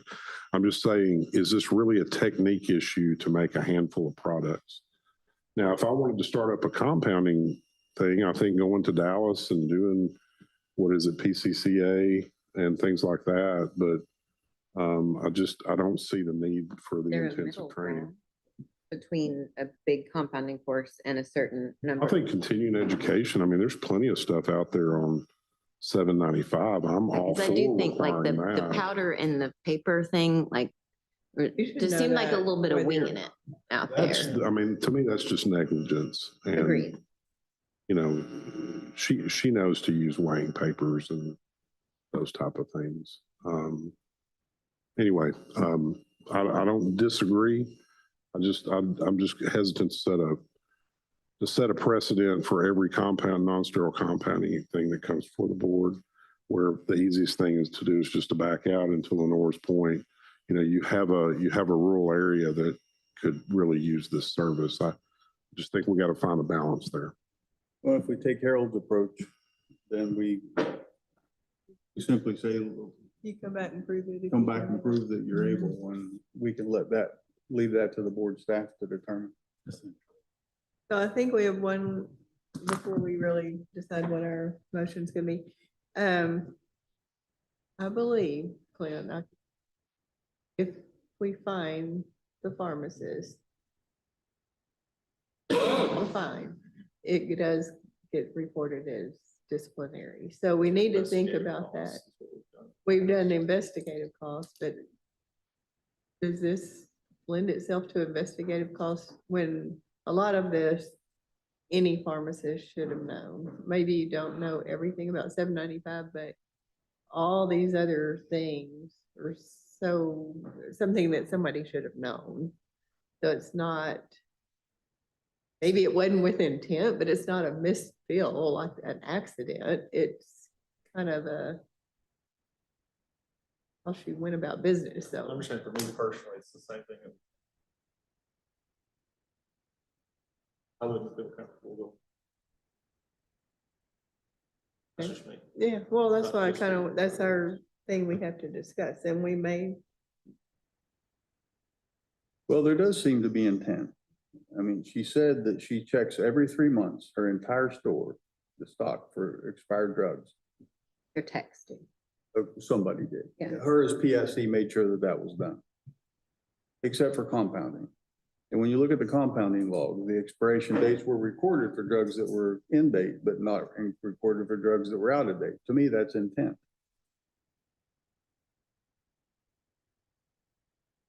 Versus accidental overlook. I mean, I think the number of Person. times makes it hard to think it was accident. I get that. Because it wasn't right there inside the pharmacy with the other drugs.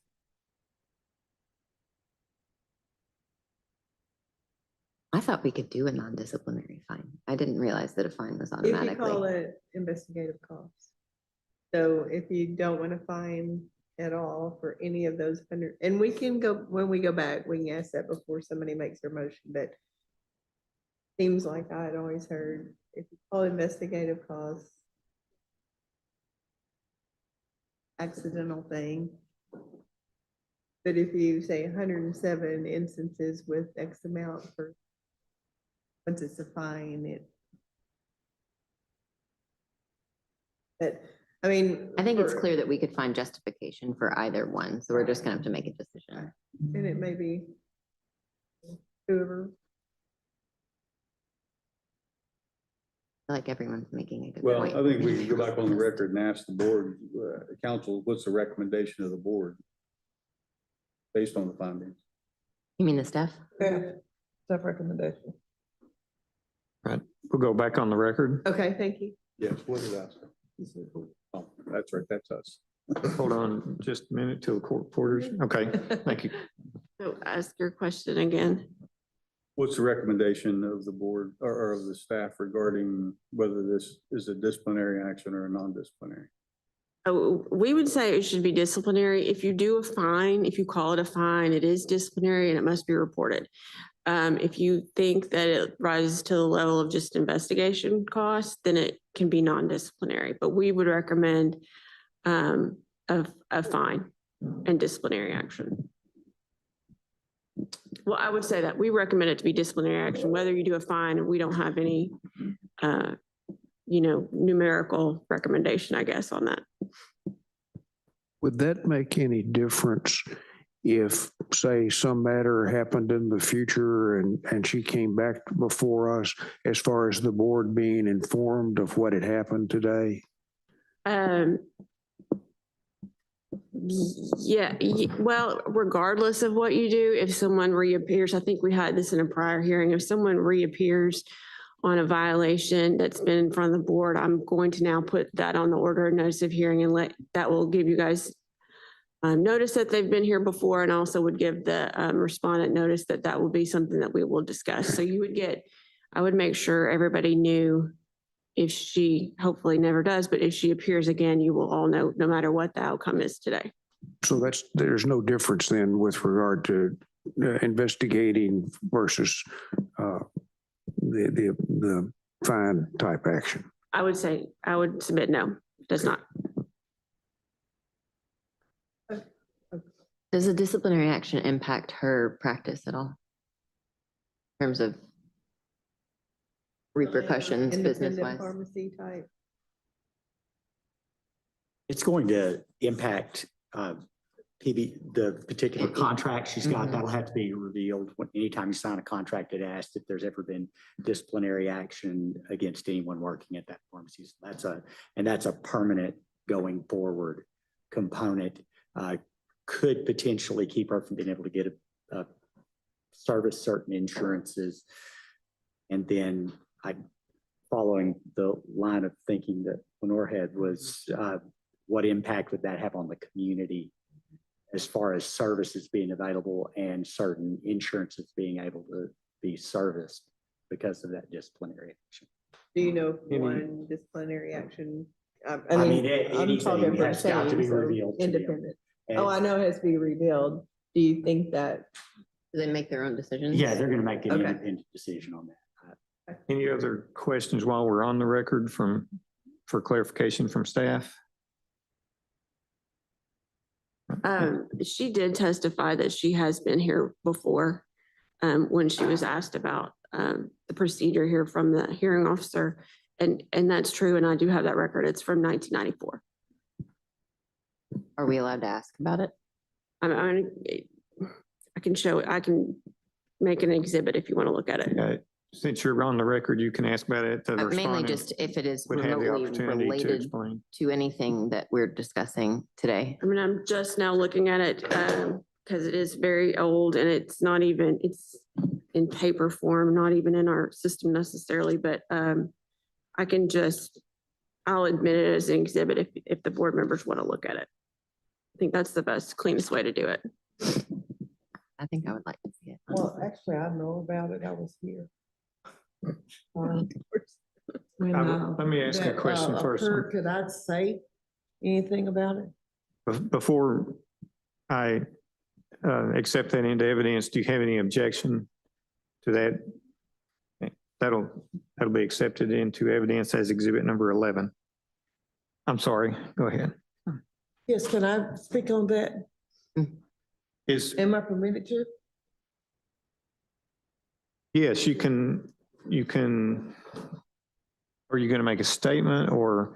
Yeah, in a nutshell, what happened, that's when we were, had sign out books. This may predate y'all. Oh, the cough, I remember her saying cough syrup. Narcotics. Mhm.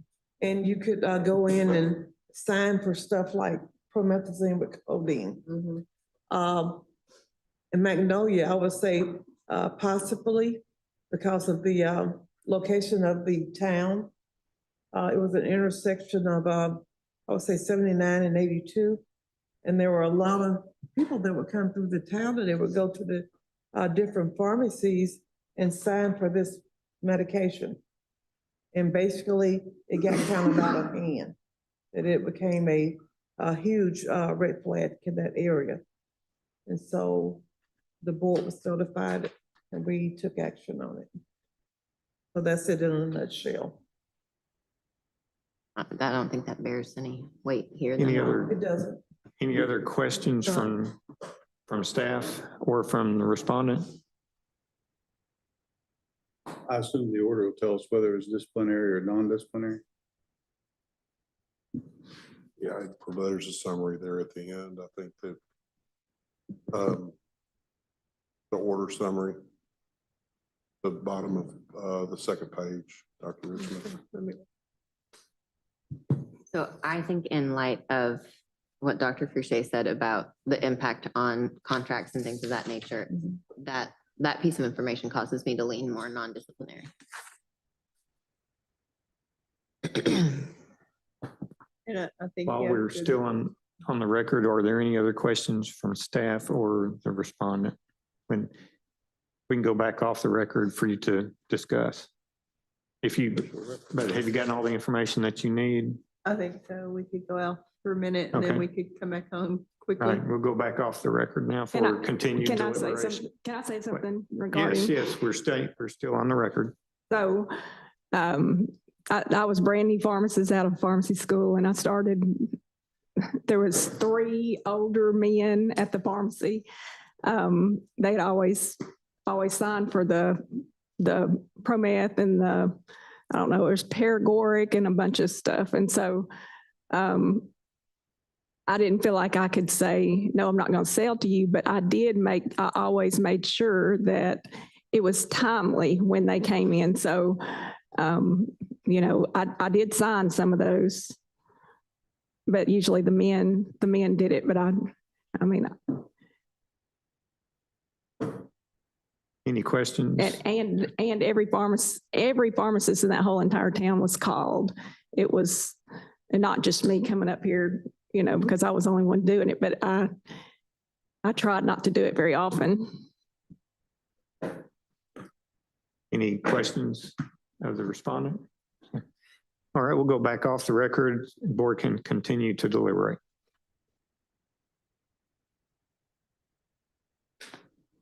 Only thing I would say to Beth Ann is you have to be careful of care about everyone's business, but if they do something wrong, you can't just not fine them just to help. I'm not saying that.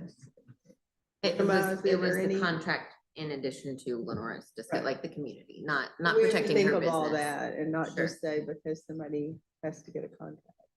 I think she said this was cash anyway. But it would impact her ability to potentially to serve other insurance carriers.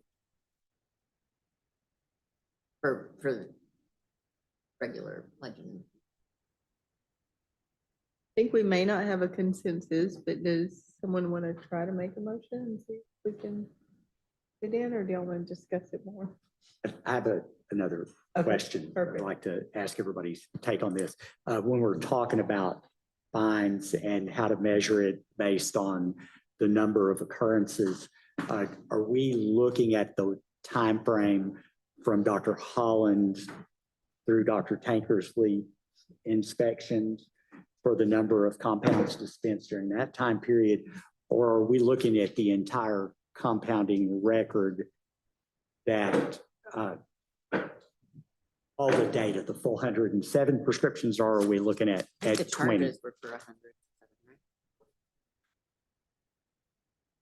Okay, okay. I just needed that. Broke down 107 since January 2022.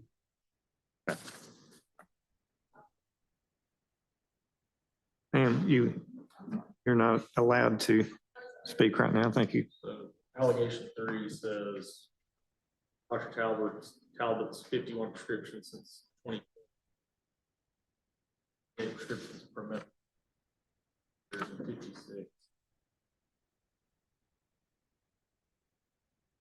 So the orders I is guess the 107. tablets were back first.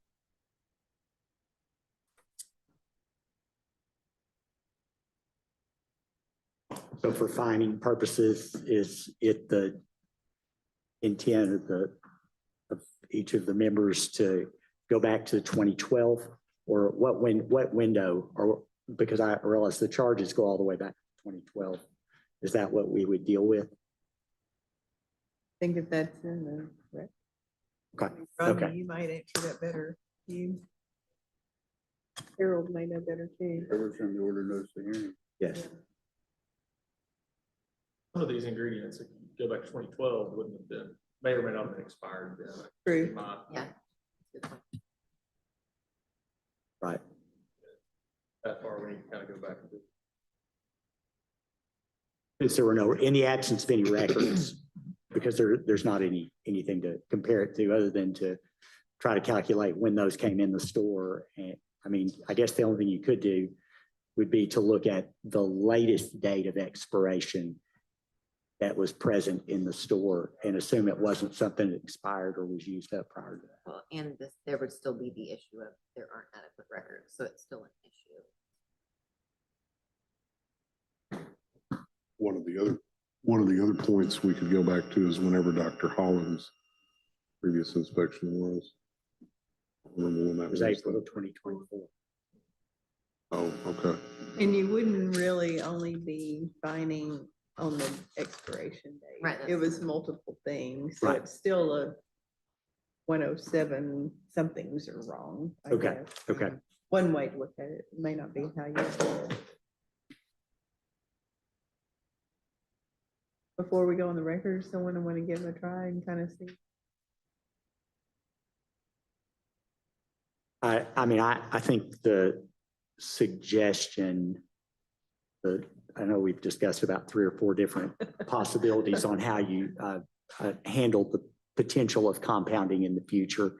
And I think the middle of the road that was brought up by Harold in regard to complete, use the term an appropriate number of courses on compounding and current compounding standards, and then bring that back to the board before compounding were to be resumed. Would you be in favor of that, Lenore? Because I would say you were on the opposite end of the spectrum, and then Rodney, I would say you were on the other opposite end of the spectrum in regard to maybe ceasing it forever or a specified number of hours. Harold, you want to restate what you? Yeah, what did you say?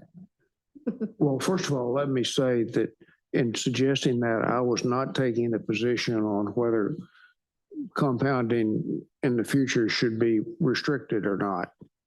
I was only saying that if we decided to restrict it, we ought to say that she could come back to the board in the future and ask the board, and the board would then, based on whatever she had done, could consider whether or not to approve it. The board of the staff. I think the board. But again, I'm not taking a position on whether, I think the argument that you raised about restricting that has validity, and I'm not taking a position on that. I'm just saying if we do it, rather than us saying you ought to have so many hours of this and so many hours of that, and then you'll be approved. I don't think we should make that decision today. So simply say that she cannot compound until she comes back to the Exactly. pharmacy to demonstrate evidence that she's competent to do so. Exactly, to the satisfaction of the board at that time. So then we don't have So to we'll say say- that's our first point. then. Okay, so we don't really have to say you can't do it. We just say if you're going to. If you're to do it. Okay. Exactly. I think Okay. that's a reasonable way to handle this, and it does mitigate the risk.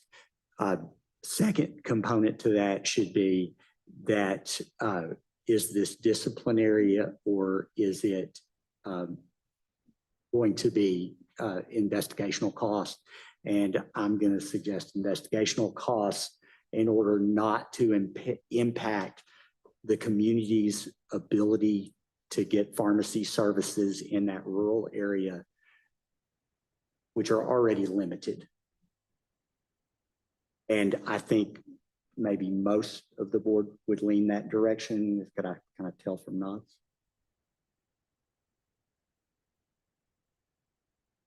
And then last would be our, what the fine's going to look like, and that's for 107 occurrences, I believe.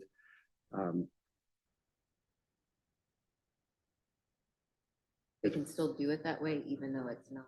It's not gonna, it can't be qualified. That's, Yeah. Do you want to pick up 2024 to I current? think we don't have the records to go that far back. What's the latest expiration date we do have that would you be comfortable looking at? Let me say one thing real quick, and Rodney, say if this is right, or Harold. Because of what they're saying right now, we don't have every record all the way back. Could investigative costs just be X amount of dollars, period, and not lay out where the dollars came Okay. from? Mhm. Do you feel comfortable with that, Clint? And there's 10 charges. Okay. 10 charges, if we find them all proven, there's 10 charges, no. $500 a piece. $5,000. Yeah. I'd be, Very small amount of revenue that this. Go back and look at the dollar, and I'm not,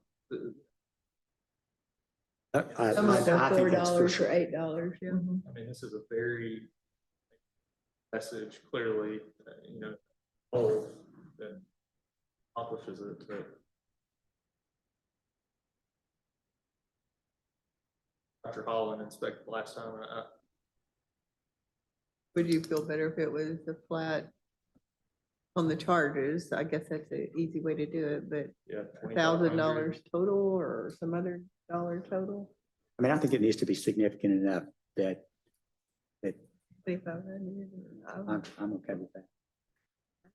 I was okay with 5,000 only because so it is a repercussion, I would say. So I'm fine with either. That's okay. And I have issues with any pharmacist intentionally using an expired product and dispensing an adulterated product. I think that's a public health issue. Well, I'll just say this, with our actions comes sequela. There are consequences. We've just named overlooking expiration dates and a variety of things you just commented on. So I just say that, to me, that's disciplinary, but if the board doesn't want to do it, okay, but We've just outlined things that are entirely disciplinary. The two things that I typically look for is plan of correction. We've already addressed that with that she can't do compounding until she comes back and satisfies the board with that she's capable of doing so. The other is education, 10 hours of continuing education focused on her duties as a PIC, as well as some education related to compounding. And I would ask that she take the PIC exam again. Out of $2,500. Seems to be more the, What do you feel, Clint, on the? okay, Right, but. investigate, I'm the, sorry. Amount. Okay. Make Can we that go into a back on the motion. record? Yes, we're back on the record and there's a motion before the board.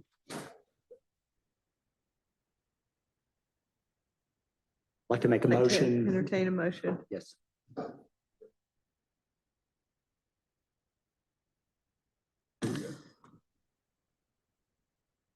Case number 2025-068 in the matter of Dinah Ivy Moore, PD 07920. Allegations A1 through A11 have been proven, are true. And then charges are proven. Charges C1 through C10 are proven. The response of the board would be that pharmacist, Dr. Moore, does not compound until she comes back to the board with her educational corrections to show that she has is aware of and has implemented current compounding standards, that she provides 10 hours of PIC training and also additional training for USP 795 standards, that that she would retake the PIC exam, and that she would be responsible for investigational costs of $2,500 as a non-disciplinary action. And you would want this 10 hours of CE regardless of whether she's gonna compound or not. Yes. It's just part Yes. of it. Yes, And on top of her other 30. correct. And that it would not apply to her relicensure. We need a due date for it? Or is that something they set? Okay. End of fiscal year. 6:30, 26. So I have a motion. Do I have a second? I'll second. Okay, I have a motion and a second. So I won't vote on this, but all those in favor, please say aye. Aye. Any opposed? Okay. You have, the motion does carry and passes. Thank you. I'll note on the record the decision of the board and that the vote was 6-1 in favor of the motion, so the motion passes. I'll ask the board to produce a written finding of facts and conclusions of law and provide that to the respondent. Dr. Moore, pursuant to the Administrative Procedures Act, you have the right to appeal the board's decision within 30 days after receiving the written order by filing a petition for judicial review in Pulaski County Circuit Court or into the circuit court in the county in which you reside. You don't have to, but you have that right. There will be a board staff available to answer any questions you may have after the hearing. It is now 11:01 on Wednesday, February 11th, 2026. This concludes the hearing in the matter of Ivy Moore, case number 2025-068. Thank you.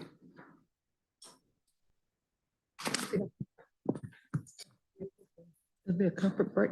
Yeah, We are gonna take like a 5 minute or so break. Okay. Come back real quick.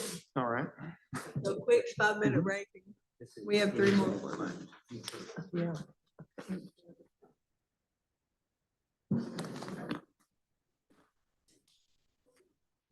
Done.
Pharmacy.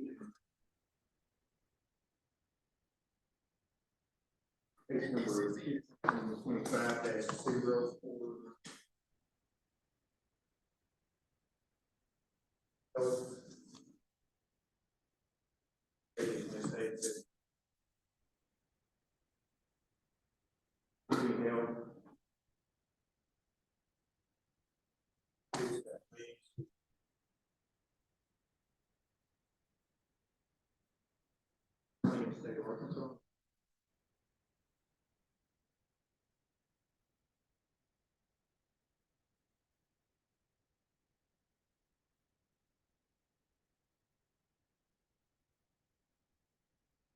Uh, There you go.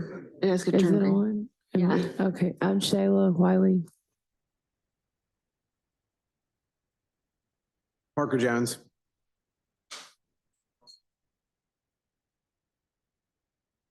Ashley Bales, General Counsel for the Arkansas State Board of Pharmacy.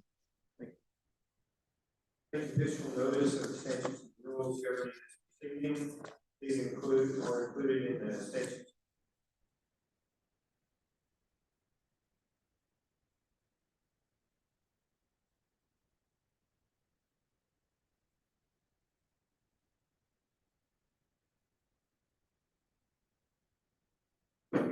Provided a copy of the order notice. Yes, sir.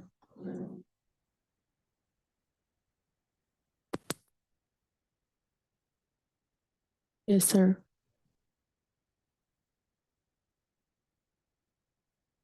Exhibits.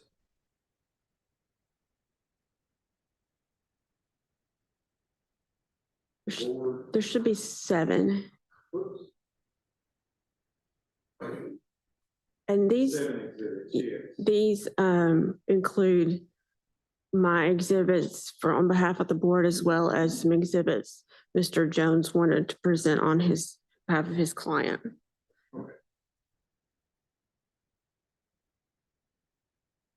Yes, they are. Thank you. I'd move to admit them. All right, I will accept exhibits 1 through 7 into evidence. And Mr. Jones, do you have any witnesses besides the respondent? No. And Ms. Vales, who do you have as witness? Dr. Brenda McCready.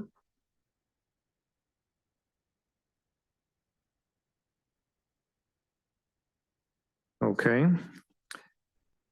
Now I will, before we begin, I'll swear in the witnesses. So if respondent and Dr. McCready will raise their right hand. Do you swear and affirm that the testimony that you're about to give will be the truth, the whole truth, and nothing but the truth? Do. Thank you.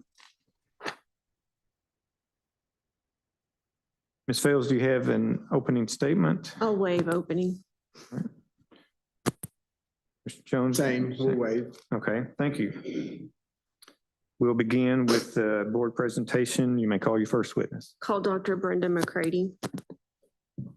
Dr. McCready, state your full name and your job title here at the board. Brenda McCready, the Assistant Director here at the Arkansas State Board of Pharmacy.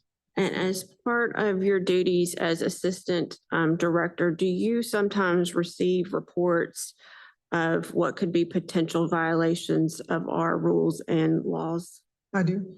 And did you receive such a report regarding the respondent, Ms. Walia? I did. And tell me, was that date of the report August 21st, 2025? It was. And what information did you receive? We received information that Technician Wylia was terminated from her job with as a pharmacy technician due to theft of property. We received a interview summary and witness statement after asking for additional information. And as part, once you received that report and reviewed it, did you ask me to submit to Ms. Walia a voluntary surrender? I did.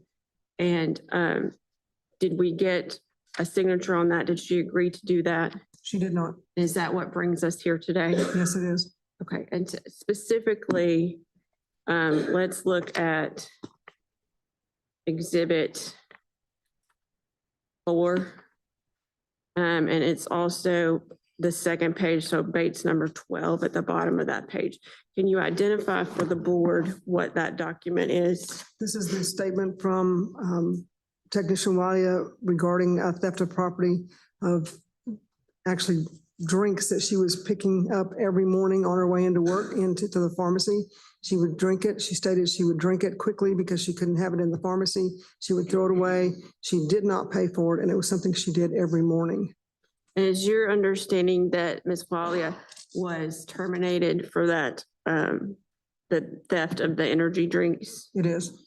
And did you consider that to be a violation of the board rules and statutes? I did. Theft of property is a disqualifying offense to be a pharmacy technician.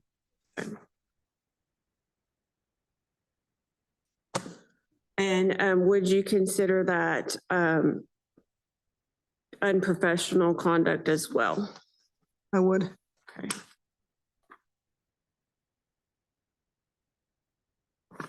Anything else you want to add with regard to the report we received from Walmart? No, ma'am. All right, pass the witness. Mr. Jones, do you have any questions? I'll be brief. Sure. Dr. McCready, how long has this license been active? The license was issued, I believe, in 2023. And she went to work for Walmart in December of 2023. Stated that, of course, she'd stolen something every day since she'd been there. And we received a notification on 8/21 of 2025. The license is still active since we did not get the surrender. During that time period, was there any other discipline by the board? Not that I'm aware of. Just to clarify, we can agree that this didn't involve any prescription medication? No, just theft of property. Well, okay, so we can agree that it doesn't involve any controlled substances? It did not. These are essentially, your understanding is these were energy drinks that the store Walmart sold to customers? That is my understanding. So there was no improper patient access or medication none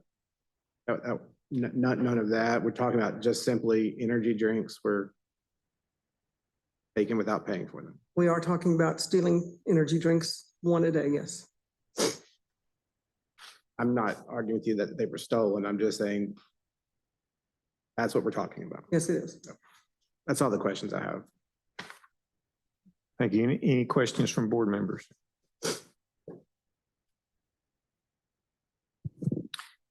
Seeing none? Oh, I'm sorry. Could I ask what sanction or action the staff is recommending in this case? That's the question from the witness at this point. Yes. Staff would recommend that the technician license be revoked because of the theft of property being a disqualifying offense.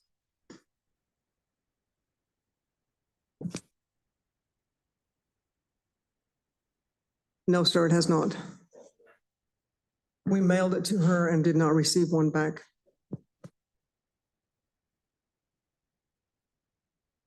Any other questions from the board? Thank you. Any follow-up questions from either attorney? Not from me, Your Honor. You need we rest. Okay. Now, board rest, we'll move on to presentation from the respondent. Mr. Jones, I forgot to ask you, do you have any other exhibits in addition to the 7 that are already been admitted into evidence? No. Okay. You may call your client as witness. May I proceed? Yes, I did swear in the witnesses, didn't I? Okay, thank you. Can you state your name for the record, please? Taylor Wiley. You heard the testimony about the, how long you've been a pharmacy technician. Is that accurate? Yes. And approximately how long did you work for Walmart? Over a year and a half. And do you recall this incident that we're here today to discuss? Yes. Can you describe in your own words what led to your termination at Walmart? The security guy took me from the pharmacy and brought me in the room, and they had been watching me for a month. And he asked me if I had been doing it longer than that, and I said yes. And I told him approximately how long it has it been the whole time I've been there. It wasn't my first day. I didn't start doing that, but I did take more than just a month that they had on. So I admitted to doing more than what they had. So you're saying that you were honest with them about the length of time that you took these energy drinks despite knowing what they were accusing you of? Yes, You accept responsibility for doing that? yes, You understand why what you did was illegal? yes. Can you explain in your own words, why you think the board would take theft by pharmacy technicians seriously?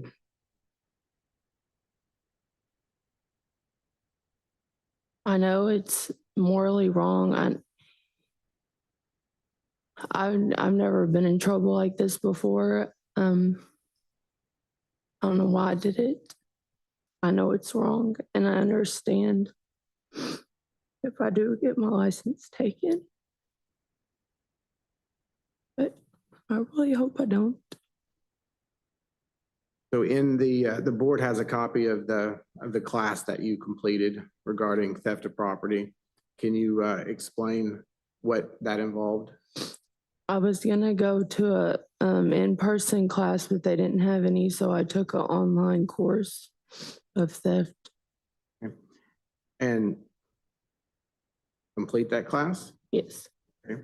And what other steps have you taken to address this concern? Well, I've apologized to my old boss, even though it wasn't in her control. She didn't terminate me. Walmart did, not my pharmacy boss. She didn't have any control over the situation. I've talked to her about it. You offer to make restitution to Walmart through the citation in the criminal matter? Yes, I offered to pay them back all the money I owed them. And how did that matter resolve itself? They didn't ask for any money. They just said I couldn't go to Walmart for 6 months, and I haven't been. And what have you done to make sure that if the board does choose to not completely revoke your license, that this doesn't happen again? I'm never gonna do anything like that again. Dr. McCready said that you hadn't had any license or discipline issues in the past. Is that accurate? Yes. Before this, have you ever been convicted or charged with a crime? No.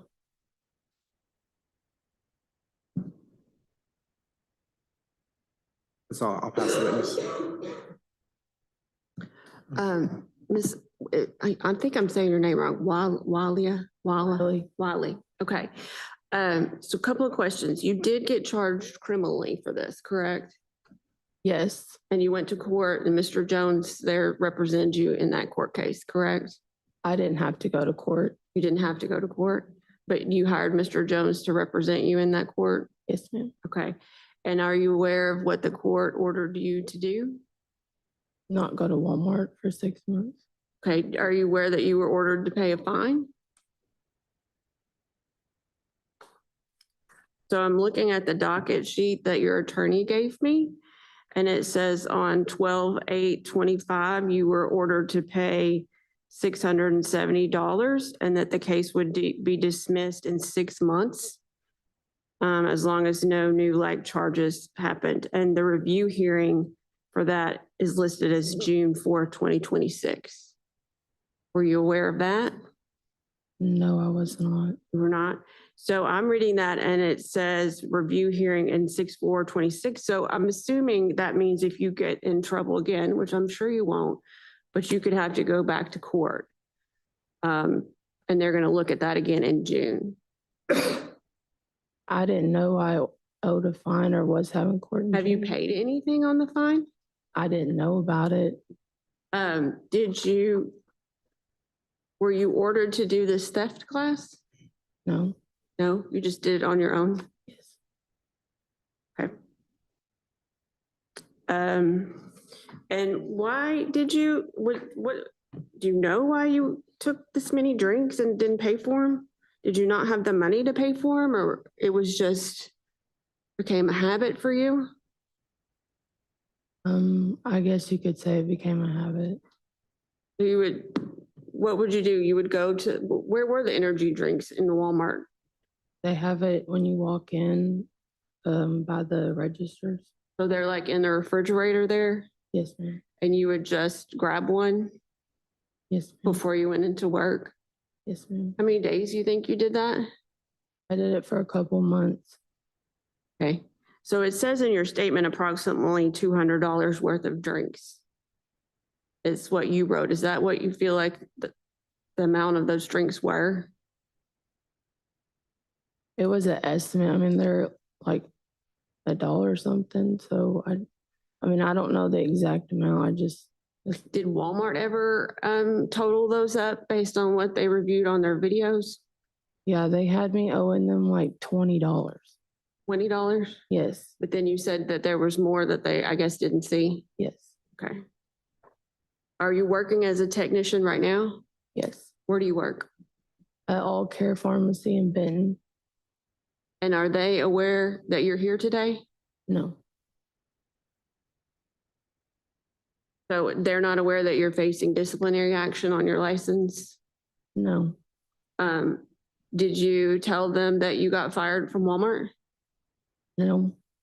Walmart told me that I didn't have to tell people that. And if somebody called, they said nobody would have to know, is what Walmart told me, that it would stay at Walmart. It was a private matter. Well, but is it a private matter if they charge you criminally? Because that's public. I didn't get arrested. It was really private. I mean, I was in a private room at the front of one. When you walk in, they have a security room. It was it was private.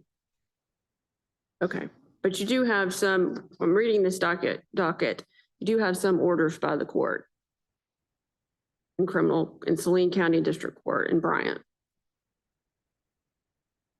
But you weren't aware of that? No, okay, that's all I have. Okay, any questions from board members?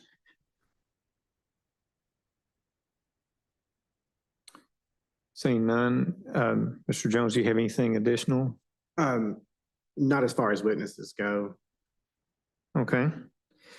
Does either party have any more exhibits or witnesses to present? No. All right, we can move to closing statements and we'll begin with Ms. Vales. Just briefly, Ms. Wiley's here because this is a disqualifying offense for someone to hold a pharmacy technician registration and license. It's theft from her employer is Walmart, and they're the pharmacy. So we felt necessary to bring it in because we didn't have a voluntary surrender. And although it's not related to her duties as a pharmacy technician, it is of concern, and it is a theft, which she readily admits to. There's a court case. It looks like my reading of the docket is it's not technically over until June. It's kind of going to be dismissed, assuming she doesn't get any more trouble, but that's still hanging over her head until June. So we would ask that her technician license be revoked based on her actions and theft in her employer. Thank you. Mr. Jones? Yes, thank you. So I just want to, follow through that Ms. Wiley has taken responsibility for this and her actions from the first moment that she was confronted with Walmart. Even to the point of telling them that she had taken more than she really had. Maybe her honesty was too much in that moment from, my lawyer perspective, but nevertheless, she was honest with that. She went to court. She addressed the matter proactively. There was no court requirement that she take this theft class. She did that voluntarily at her own expense to make a change in how she sees herself, and what the actions that she's done, I think, reflect poorly on her. I don't think she would deny that. I think she's made some changes, demonstrably making some changes through taking this class and making effort to be honest with this board and honest with law enforcement and the court. The only clarification I would say is that when a docket sheet has a fine amount on it with a pass to dismiss date, that's just the standard fines and costs that are associated with that particular criminal charge in that particular court. It's not in order from the court to pay that if the case is going to be passed to dismiss. And that's what's happening here, is essentially that she is on probation from the court, not formally, and then when her pass to dismiss date arrives, the case will be dismissed and she'll be adjudicated not guilty on that charge. She's asking for, some sanction that's less than a complete termination of her license. And that's why she's here, because she wants to be able to provide for her family and, keep this career path open for her. So thank you, guys. I appreciate your time. Thank you. The testimony and presentation of evidence is now complete, and we will now move to deliberations, and we'll go off the record and turn it over to the board president. Yeah, well, yes, we can go back on the record if you have additional questions of witnesses. Yes. So just to be clear, there's no pending charge, no pending requirement to pay a fine. Is there a probationary period? And if so, when does that end? Sure. So the way a pass to dismiss works is that basically the court holds the matter in abeyance pending a certain time period. So typically in cases like theft cases, or, sometimes even more serious matters, the court just says, we're going to hold this case open. No action will be taken until this time period is elapsed and these conditions have been met. And most typically that is no new charge that's similar or same to the current charge the person is facing. And at that point, if it's the 6 months or a year, but sometimes they have to be less than a year, but in this case, a 6-month pass to dismiss means when the 6 months is up, and I believe counsel said that was in June, the case actually transitions from pending to not guilty. And so that's what will happen if, unless Ms. Wiley gets arrested for some other matter between now and then this docket sheet will reflect a not guilty on this charge at the pass to dismiss date. So the short answer for me as a non-lawyer is that her probation or whatever, if you will, is basically June of this year. Yes, the case is essentially frozen with no action needed by anybody until this date. And when that date happens, there's no court appearance. It's just a date for the computer at court to turn it over to a not guilty unless the prosecutor brings the matter before the court and says, hey, we have reason to believe that X, Y, and Z has happened. We don't want to dismiss it. So that would be June the what? I don't have that in front of me. I apologize. It's on page 17. That's what I read. If you look on page 17, there's a 12/8/25. It says order. I mean, I'm not disagreeing with Mr. Jones because he was represented her, but it says to pay a fine. And then it says pass to dismiss for 6 months as long as no new like charges, review hearing June 4th, 2026. So, I mean, I would submit regardless, she's sort of got this hanging over her head until June 4th, 2026. If she goes out and steals something, she's probably going to be in trouble. I'm sure that won't happen, but that's the plain language of what I'm looking at, but I'm not disagreeing with Mr. Jones. So the only clarification to counsel's statement that I would say is that, yes, it is hanging over her, because if she does find herself with another shoplifting or theft charge, then the prosecutor could bring this case back in front of the court as well. So then she would have 2 charges to deal with. But I can tell you categorically, there is no fine. These fines go along with every case. And so in this particular situation, it's just the artifact of how the printout shows what the fine is attached to it. The court did not assess a fine in this case. And that may be every district court kind of does that a little bit differently. So I'm not necessarily disputing that. I'm just reading that June 4th date, I think is the controlling issue with that criminal case. Anything further? Thank you. Now we'll go off the record for deliberations, Madam President. Okay. Does anybody have an idea? Yeah, I just want to say it looks like she's being charged under the statute that says you're disqualified if you've committed any of these crimes. And that's something that the board has the power to waive. You know, so I think it's entirely appropriate that's being brought for us to know what's going on, but we have a decision to make whether to waive that or not. The second thing is the regulation that says that a pharmacist, a pharmacy technician has to conduct themselves professionally in conformance with all laws and so forth in his or her relationship with the public, healthcare professionals, or pharmacists. I don't think this meets that criteria at all.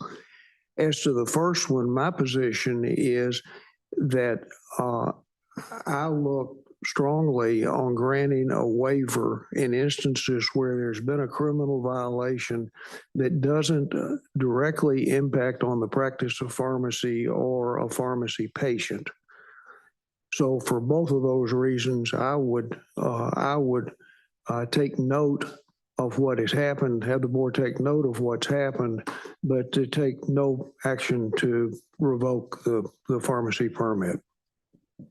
Would you have any consideration regarding the probationary period? Because typically if somebody's on probation, then we don't allow them to clear the issue with the Board of Pharmacy until that probation period's up. Perhaps I don't, since this doesn't really relate to the practice of pharmacy or to putting a patient at risk, I don't see what we could do that would address either of those situations. I simply think this is a matter for her employer or employers in the future, or for the criminal law process, which seems to be handling this matter. Her employer doesn't know about it, right? She didn't tell her employer.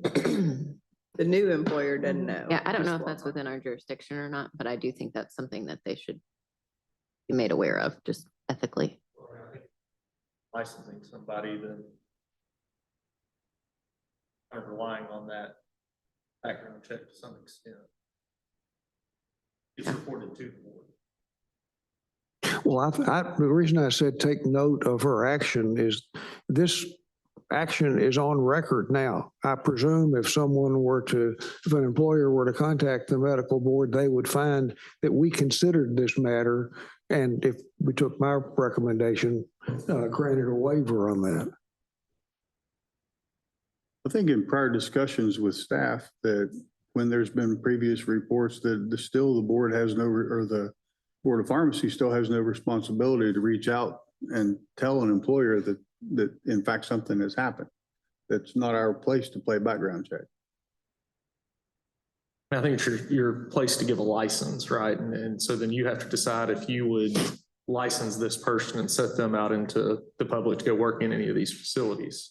Not that, you can put a mark on their license, but whether or not that you would let them go out and work in any facility.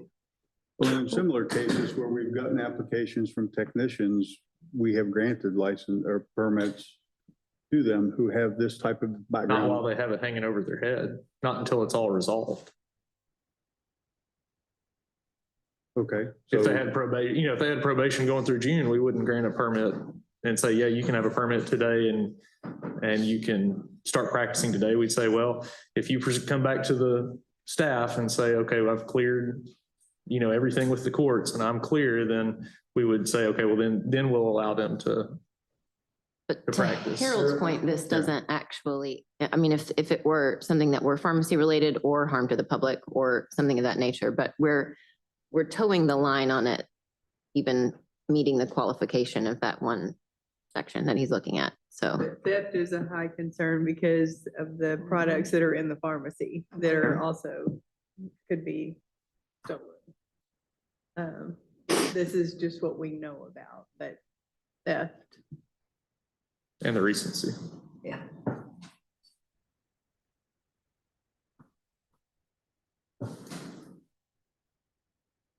Anybody have alternative and revoked license they'd want to discuss, or do you, I mean, what does anybody think? I don't know if folks, based on the discussion, if it'll be unanimous, but I've got some notes here that I made. That one, that we would allow her to retain her permit and be on a probationary status until her probation status with the court is up. I would ask that proof be provided from the court that she does not in fact owe a fine. Something that specifically says, she does not have to pay the $670. Two big things, plan of correction. She said she has spoken with her prior employer, like for her to memorialize what that conversation was, what efforts she took to go back and make amends. And then add to that an essay on pharmacy technician professionalism and theft in the workplace. Continuing education, she's already completed 4 hours of theft training, but I'd like to see another 6 hours on professionalism. Part of that could also be theft in the workplace. And then charge of $250 administrative costs.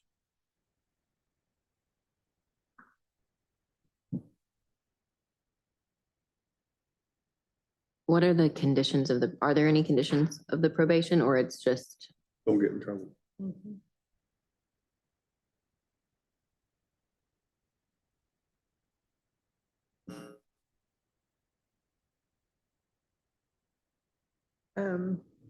Would you want to say, or that she has to tell her current employer? Is that, I mean, Clint's employer wants to know if you hired for theft.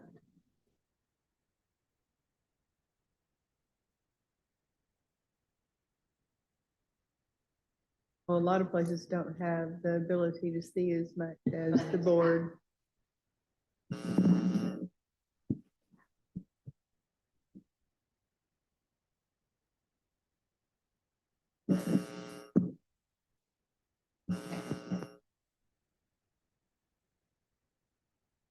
Maybe a question for staff. I mean, that kind of puts the pharmacy at jeopardy. I guess if they don't ask for it, but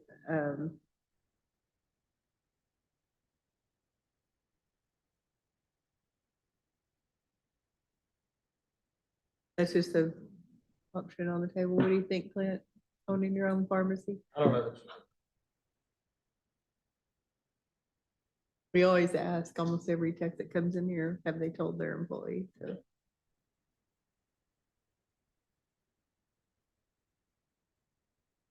We go back on the record and ask that question?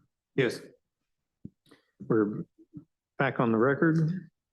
Have a question from board member to staff. Is there historical precedent that we would require, or is it within our scope of influence that we would require someone appearing before the board to retell their employer of a pending issue such as this? I think if you order her to be on some kind of probation, then she would then have a duty to tell her employer that her license has that encumbrance on it. If she's put on probation, I think you're within your right to tell us to tell her employer. I'm not sure, short of that we can force her to say one way or the other. Say that again. Well, if you put her on probation, her license on probation, then her license would become encumbered. And that would be on our database. It would be in our GL system for if they wanted to look her up. And you could instruct us to notify her current employer that her license is on probation. But short of putting her on probation, I don't think you could order her to tell her employer anything. If we're on record, may I ask a question of the witness? Is there any objection to? But before we do that, let me ask one further staff question. Do I understand she's currently working as a pharmacy tech? Yes, her testimony was she was working at, I think, All Care. Right. The normal procedure is all the testimony and evidence was closed, but if there's no objection from either side, we can. What witness? Ms. Wiley, yeah. I mean, I guess I don't have an objection. I don't have an objection. Okay.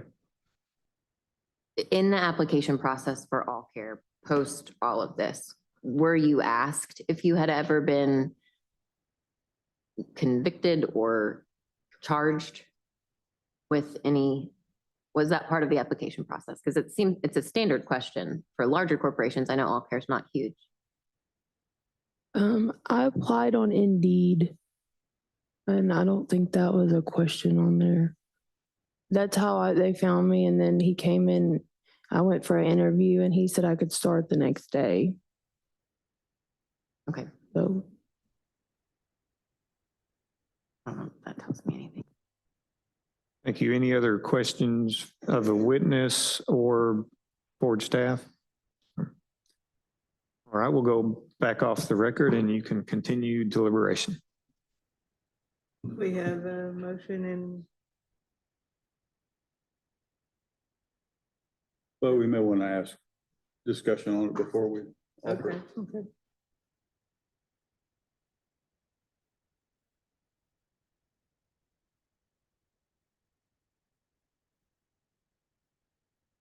I have just a quick question for the board. So if she applied for a new pharmacy technician license on June the 7th, pick a random date, but after this court hearing is resolved, and what would be her answers, appropriate answers to the questions on the licensure? It applies. If she were applying for a new license. Yes, you'd have to disclose. Yes, you'd have to disclose it. Okay. Even if it's dismissed. Yeah, because it Because it gives, says charged. if ever this and ever that. What's been the pleasure of the board in the past on new licensure whenever someone has a charge of that sort? How have we handled that? For something of this nature, we've waived much more egregious. It's really just like what we're doing now. It's reported to us and we either make an exception or we don't. But we wouldn't do anything until after. Technically charged to her till after June, if she speeding ticket, if you don't do anything, don't speak for 6 more months, if you go through that deferred adjudication.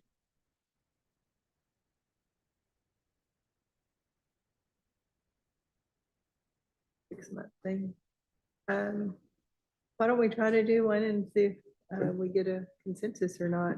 So we'd like to go back on the record and I'll take a motion. Thank you. We're back on the record now and there's a motion before the board.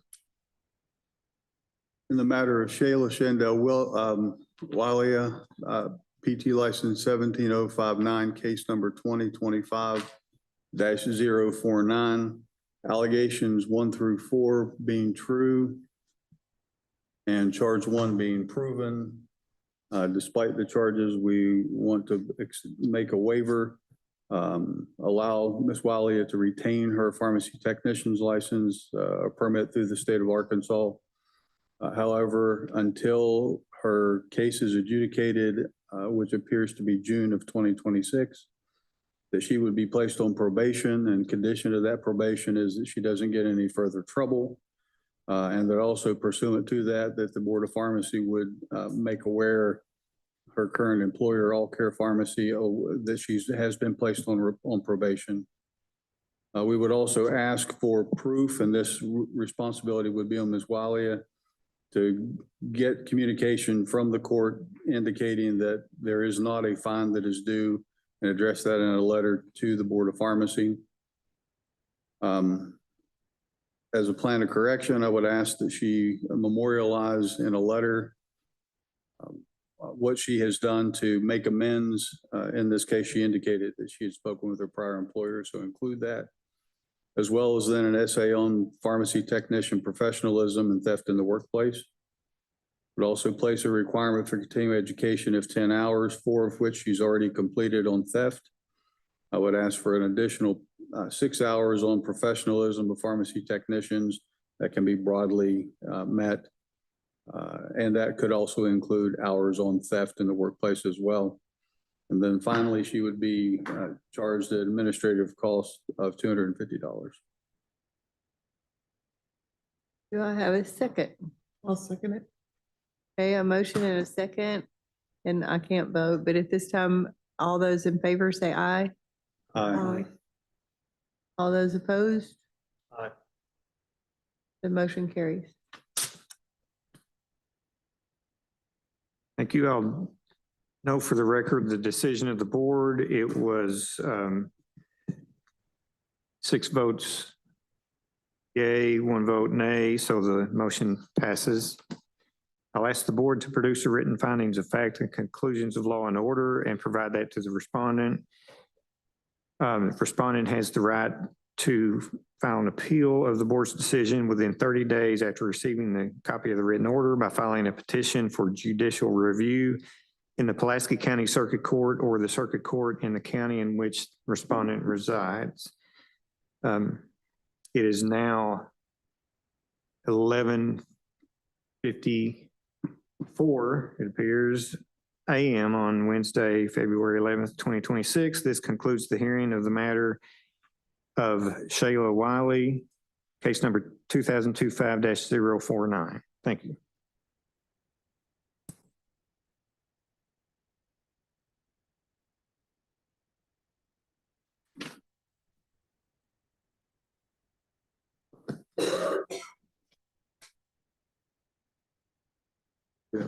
For the board members, we have a couple of emergency hearings that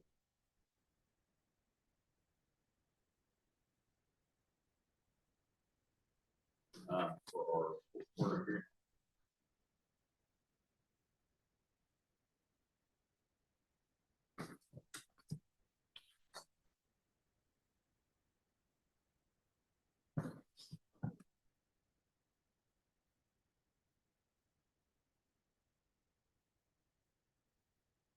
Yeah, we moved Stephanie Rippert to 1, and I'm gonna do 2 quick emergency hearings. But I don't need a report reporter or a hearing officer, so you guys get it.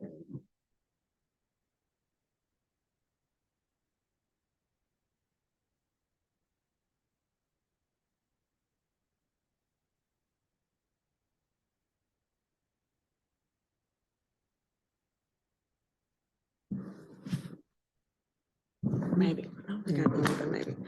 So I have 2 matters that we need to take up as an emergency hearing. The first one is Kevin Clark, PT 94642.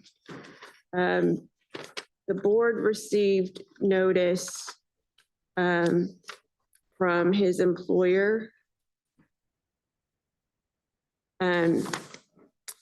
which was CVS in Springdale. They suspected Mr. Clark of diversion of drugs. They called the police department. And I believe these documents, if you want to look at them, are in your tablet under O3A. The most informative document is the narrative from the police department. When they arrived, they spoke with Mr. Clark, and he was shown a video from CVS, his video system, of him putting individual tablets of tramadol in his pocket. And Mr. Clark then wrote a written statement for the asset protection employee of CVS before the police officers arrived. In that statement, he admitted to taking small amounts of tramadol over the past 5 years. The total amount of dollars stolen was going to be determined at a later date, and there is a 106 form in your packet. But Mr. Clark admitted then after Miranda rights that he had been stealing small amounts of tramadol since 2020, 2021, and he had been stealing them because of his back pain. He said his doctor used to prescribe them to him, but stopped once the doctor moved to a new clinic. And he would only take a couple of tramadol when his back pain would flare up. And of course, he felt guilty after he did that. He said the last time that he had taken some tramadol from the pharmacy was last Friday. And this was June 28th, 2025 was when he last took tramadol. So the price quote from CVS estimated that they provided to the police officer estimated that he took up to 1,300 tablets of 50 milligrams of tramadol worth $992.99. And Mr. Clark was arrested for those offenses. And those court cases are still pending. I did send him a voluntary agreement in order to suspend his license, surrender his license. I mailed that to him on December 17th, shortly after we received the report.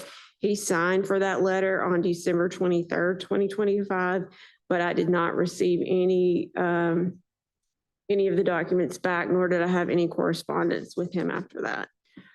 So we are asking, based on the diversion from the pharmacy, for Mr. Clark's license to be suspended on an emergency basis. We feel his working as a pharmacy technician endangers the public.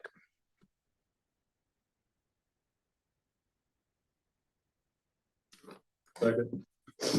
All those, well, we have a motion to a second. All those in favor say aye. Aye.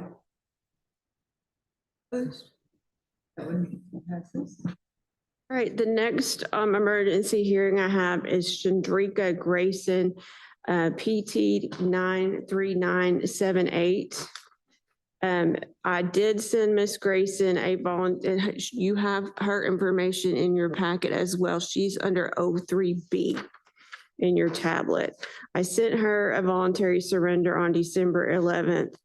With the response being that she did not want to sign it. And she wanted a full hearing in front of the board. The basis for sending that hearing or sending her the voluntary surrender was a report we received from the state hospital. An email that's in your packet was sent to Dr. McCready that they had some investigation going. They had loss of 2 bottles of lorazepam, 2 milligram tablets, and they did a drug screen of all the employees. And they asked Miss Grayson as a member of the staff to take a drug screen, and she advised that she was going to resign her position at the state hospital because if she took a drug screen, it would return back positive. So based on that, we feel like her license should be suspended due to concerns about the health and safety of patients that she would encounter due to her inability to pass a drug screen at her own admission. So we're concerned. Obviously, there's some loss in the pharmacy, which cannot necessarily be connected to her, but she is, based on her denying of the drug screen and saying that would be positive, would be under the influence. Motion to suspend.